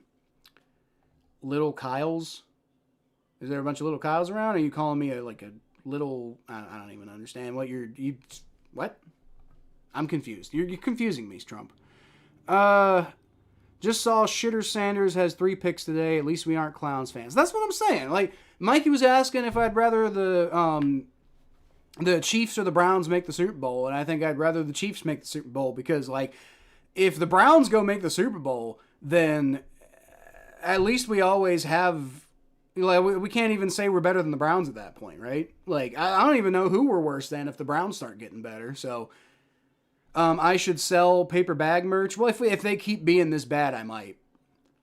If they keep playing this badly, I might start making my own paper bag merch. Like, that's just pathetic. It's just legit. Like, I think you're trolling me, but genuinely, that's how fucking pathetic they are, man. Like, it's bad. I'm not even gonna mince words about it. It's just it's a fucking disaster. I'm not even like, I'm honestly at the point where it's like, it's almost funny at this point. I'm not even really taking it that hard anymore because it's just funny how bad they are. It sucks because they're wasting Joe Burrow's prime, but it's honestly just almost as funny as it is anything else. Go to Jags 6-7. Oh, it's the Jaguars are winning 48-20. They sure are. When do the Chiefs play? Well, they're playing right now and they're losing. So, and go Chargers. 2 minutes left to go in that game. The Chiefs have the ball at the Chargers 46 for what it's worth. So hopefully the Chargers can hold on and win that game. A white guy named Drake. I feel like most white guys throughout history have been named Drake. Like Drake the rapper was named Drake, but I feel like that's generally been a white guy name until Drake the rapper. A template for cutting tiger stripes into a bag. I ain't gonna cut tiger stripes into the bag. That would make the bag unstable. I guess maybe I could like cut put a smaller orange or smaller black bag underneath the bag and then cut tiger stripes in the bag and then like glue it on top of that. I guess I could do that. Maybe are you suggesting that the template would be what the merch is? That'd be interesting at the very least. All right, so the Bills take down the Chiefs 35-31. So that game is now in the books. Maybe they'll send us over to the Chiefs now. That's the only reason I'm sticking around, is because I just want the Chiefs to lose. And then what was the rest of it? What was it? If the Bills win and fuck, I can't find it anymore. Oh, here we go. Chiefs loss plus wins by Bills, Jags, Texans. Well, the Jaguars are going to win. The Texans are going to win. And the Bills are going to win. So hopefully the Chiefs lose here and they're just eliminated and they can be miserable with us. Wouldn't that just be at least better than nothing? Slightly. Just slightly. At least a little bit better than nothing. Patrick Mahomes is going to throw that ball away on 1st and 10. So there's a flag and he is clutching his knee. He looks like he's hurt, but you can't tell with Patrick Mahomes. Like, I mean, I hope he's okay, but he could just be faking it to try to get a flag. That seems like something Patrick Mahomes would do. I bet you anything if this turns into roughing the passer on the Jaguars, then Patrick Mahomes is going to bounce up. Be like, oh, turn off. No, I'm okay. Bet you anything. Bet you anything. Maybe he comes off the field for a play and he's fine after that.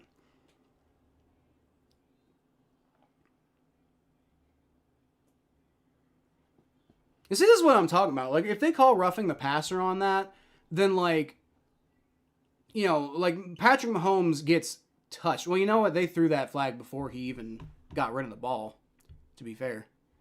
So, I don't even know what this is going to be. Maybe they're going to call intentional grounding? I don't know. Patrick Mahomes is indeed not getting up off the field though. So I will say, for what it's worth, if he is genuinely hurt, I hope he's okay. Like I don't mean to like be bliff about the injury. Like if he really is hurt, then I hope he's okay. But he's kind of the boy that cried wolf at this point. You know, if he really is injured, then I'm gonna have to see him go off for a couple of plays to believe it. Jokingly suggesting Mahomes down. Mahomes is down. He is down. Yes, I see that. I hope he's okay. You know, it's this like despite what Mikey says, this is just a game. Despite what that stupid fucking Jaguars fan says, I don't want just because I don't like a guy doesn't mean I want him to get hurt. But you know, I hope him. He's limping around. I think they might have waved the flag off because I don't see any indication that a flag's happening. What's up, Daniel Barry? Hope your team's better than my garbage fucking team. Hope you guys are better than our garbage asses. So it's 1st and 20. So I guess that must have been, maybe it was holding. It might have been holding. I don't know. But I mean, the Chiefs are now backed up, so the Chargers still do have an opportunity now to get off the field without letting the Chiefs get. Gardner Minshew's in the game now, by the way, in Mahomes' stead. So Minshew is going to take the snap. He rolls back. He's going to throw. He's got Travis Kelce. And that, oh boy, he gets most of the way to the fucking field goal marker.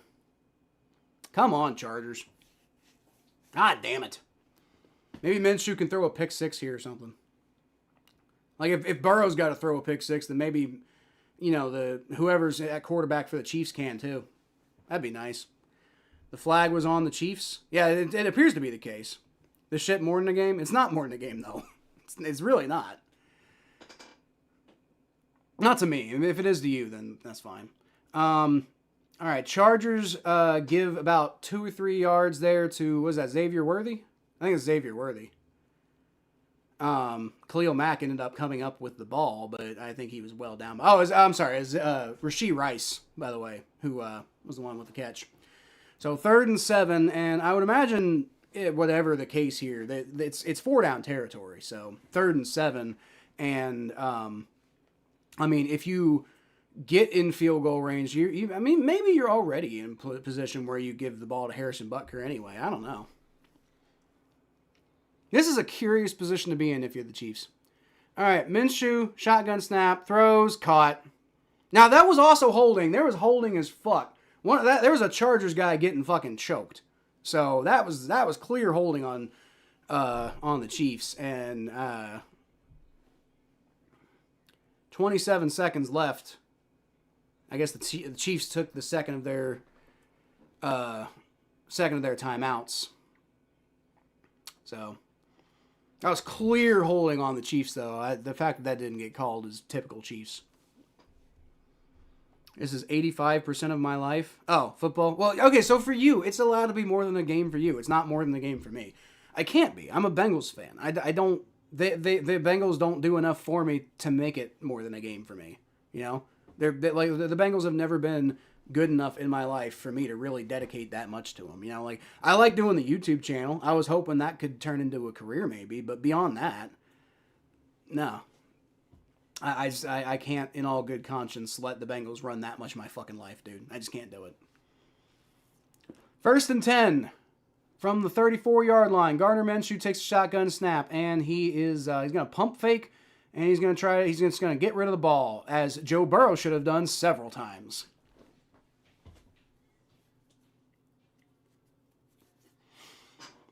Joe Burrow should have done that several times today. And Mahomes is being escorted gingerly into the locker room. So I will say he appears to be genuinely hurt. So I hope he's okay. I hope he's okay. I don't apologize because, like I said, it's a boy who cried wolf situation. But he appears to be severely injured, and if he is indeed severely injured, I wish him the best. Hope he's okay.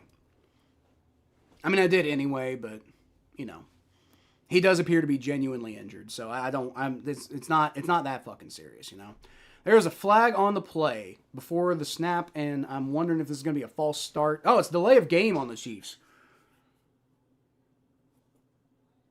How do you let that happen? How do you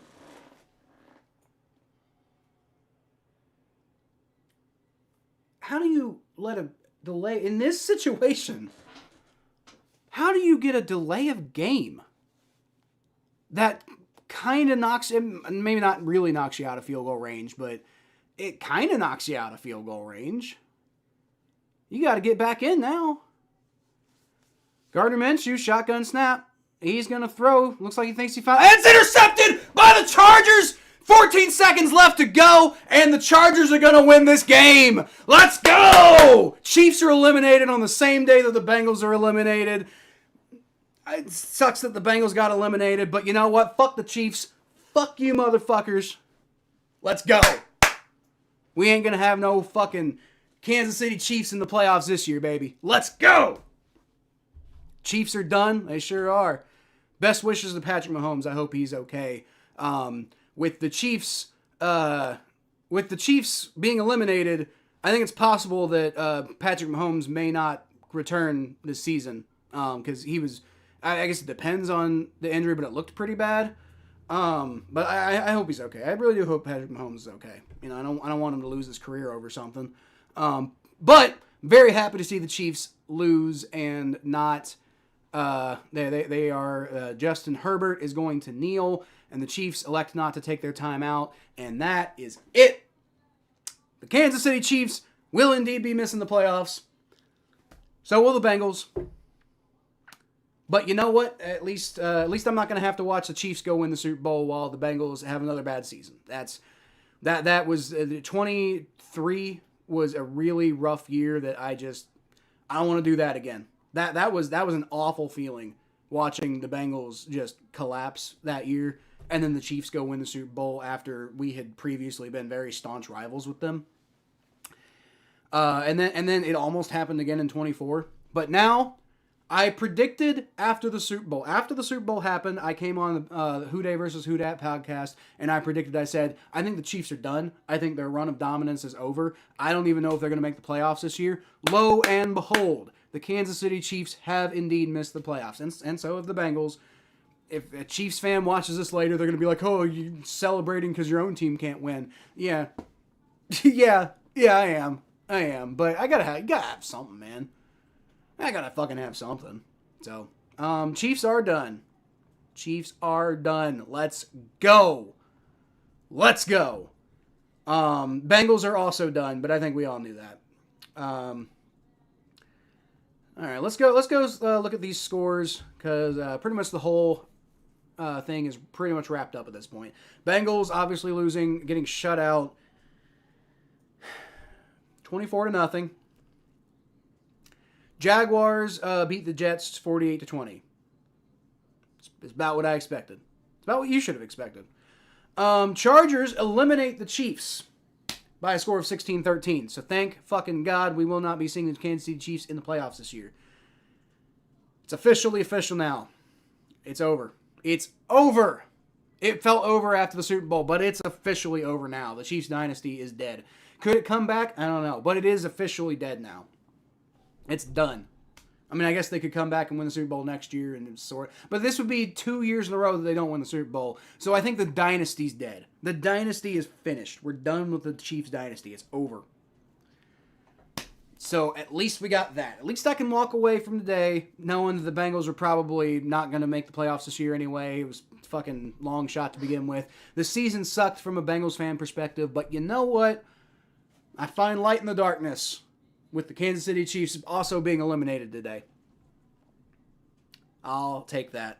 I really will. I will take the Chiefs. I would rather the Bengals make the playoffs and the Chiefs also make the playoffs. I'd rather have that world. But if I have to live in a world where the Bengals aren't in the playoffs for the third straight year in a row, at least the Chiefs won't be there either. And I'm hoping that the Steelers won't either. So, go Ravens. Go Ravens the rest of the year.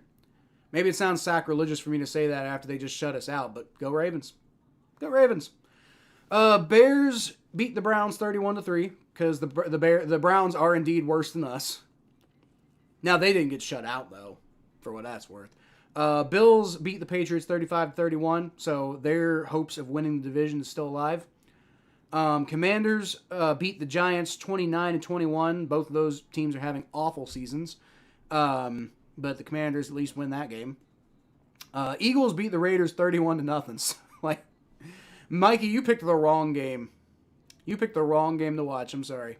Texans beat the Cardinals 40-20. And then, obviously, on Thursday, much to Mikey's chagrin, the Falcons beat the Buccaneers 29-28 with a walk-off field goal in a complete and utter choke job by the Tampa Bay Chocaneers. Burrow might never finish a season again, and now there's Tee Higgins with a concussion protocol. Tee Higgins. I don't think Tee Higgins had that many concussion problems as Tua. As far as Burrow never finishing a season again, I think he's going to finish this season. I'm not sure what you're talking about there. Saints game, I'll be streaming. Yes, everybody, go over to Mikey's stream to watch him probably also be sad. Yeah. Go Ratbirds, wash your mouth out with soap. I ain't rooting for the other team. I ain't rooting for the other team, stranger. I'm sorry. I don't hate the Ravens. I don't like the Ravens. Their fan base pisses me off, but I don't hate the Ravens. I hate the Steelers. Like you don't understand. It's not even like people say this shit's more than like Mikey's like this shit's more than a game, and I'm like, it's not. But I think my hatred for the Steelers might be more than a game. No, it's not. It's not. It's not, because I can step out of that mentality in my head. If I need to. I don't really have any desire to, but I can if I need to. But it's very close with the Steelers to almost being more than a game to me, how much I hate them. I don't hate the Ravens like that. I don't. I never have. Ravens fans are probably... I'm guessing I'm going to get some comments at the end of the stream. Ravens fans are going to troll me like, the Bengals are bad. And I'm like, yeah, they are bad. They sure are. Ravens fans will be like, we own the Bengals. And I'm like, I'd rather you guys own us than the Steelers. I don't fucking care. And first of all, you don't. We, beat you guys earlier this season. Lamar Jackson has a great record against the Bengals, but, whatever. It is what it is, man. The Ravens, y'all take your victory lap. It's not.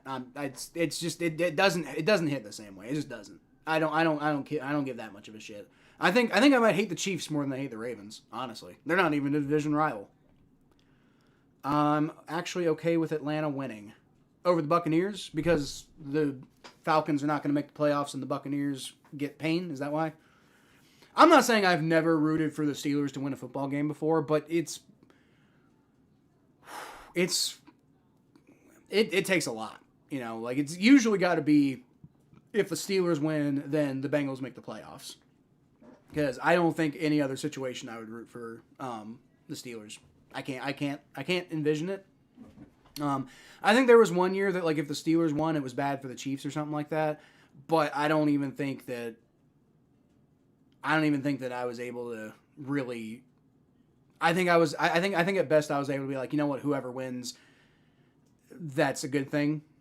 Whoever loses, that's a good thing. Whoever wins, that's a bad thing. But I'll take. Somebody's got to lose this game, and I'll just be happy that team lost. But I don't think I really rooted for either team in that game.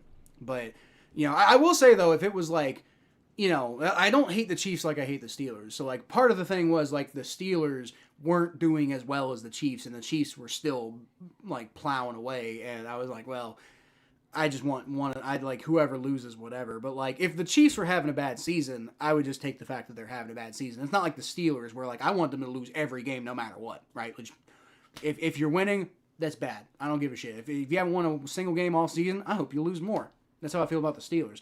The Chiefs, I just want them to be out of the playoffs. I want them to, like, be humbled. And that appears to be what's happening.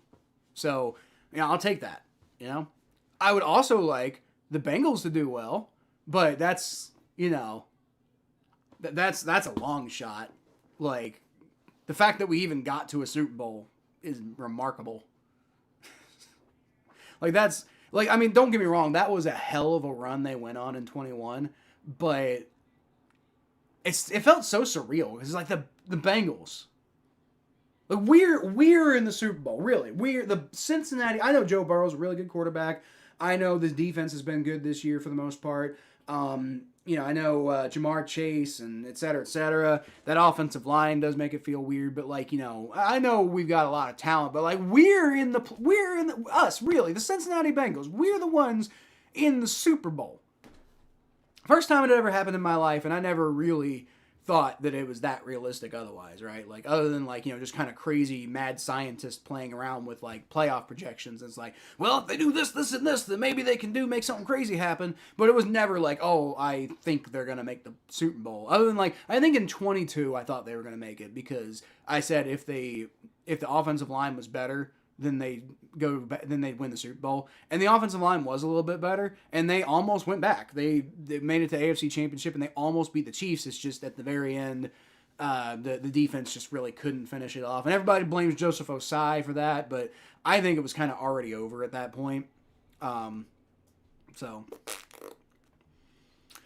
Defense of the Bengals sucks. Look at the Jets game earlier. It's not just the Jets game. Like, look at the Bears game. Like, they played bad, and then they got themselves back in the game, and they almost pulled off a miracle win over the Bears, and the defense still couldn't fucking stop them on the last drive when it really came down to crunch time. The defense is so unbelievably bad, Jim. Like, it's not even close to.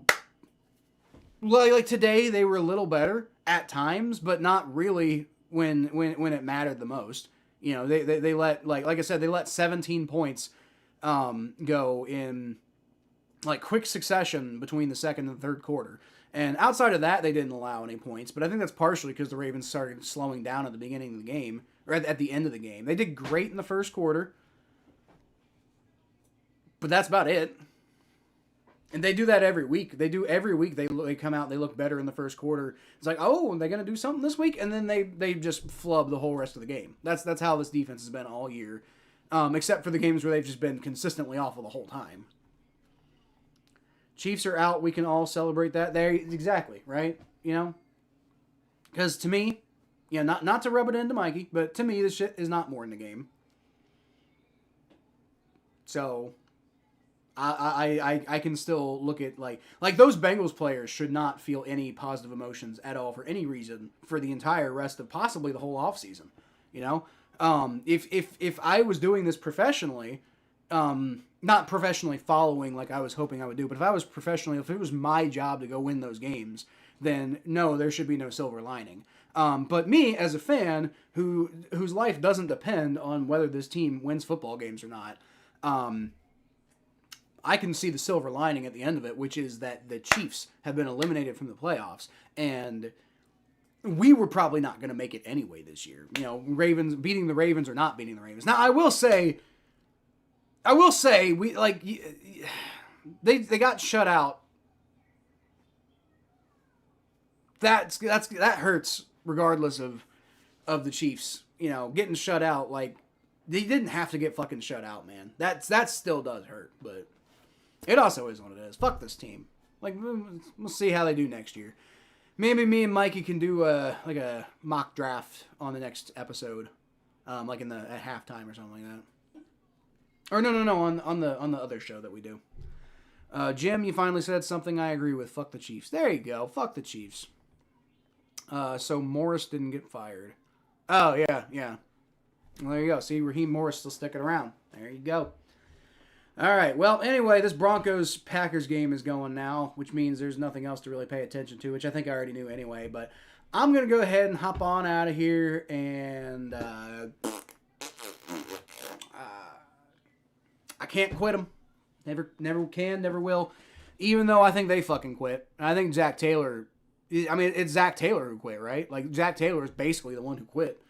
Because he was calling the stuff at the end. There was like 7 minutes left in the game, and they were just running the ball. I mean, I get it. It's been tough, but you can't fucking do that. That's so stupid. No, Zach Taylor's got to go after that.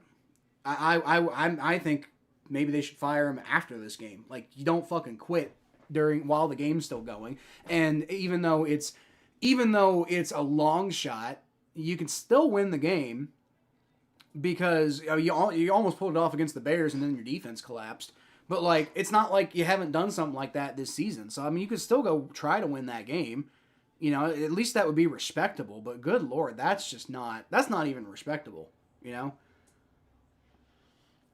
That's what people who want to tank do, you know? Like, that's like when I'm sure the Bengals fans, now, look, the Bengals fans who keep calling for tanking, like, oh, we should be just tanking, trying to lose and improve our draft position, they're still going to get mad at Zach Taylor for, you know, like running the ball at the end of the game. Well, that did exactly what you wanted it to, right? It ensured that we lost the game and we're going to get better draft position. But those people are going to still be, you know, they're going to find some way to, you know, be like, we should lose all these games and also, like, get mad at Zach Taylor for running the ball at the end of that game. I guarantee you those same people are going to be saying the same damn thing, even though, like, you got to pick a lane. You got to be mad at one thing. If the other thing is the complete opposite thing, you got to pick something to be mad at, you know? Like, otherwise you're just being mad, which, I mean, I'm mad, but, like, I'm at least trying to stay level-headed about it, you know? Whatever. 24-0. Disgusting, dude. Anyway, I'm gonna get out of here. This is ridiculous. Everybody go check out Mikey's stream. He's gonna be streaming that Saints-Panthers game, and I think that'll be fun. Oh, he's already live now. Everybody go over to Mikey's stream. Looks like Connor's already in there. I'll be in there here in a sec. I'll leave y'all, as always, with a hoo-day.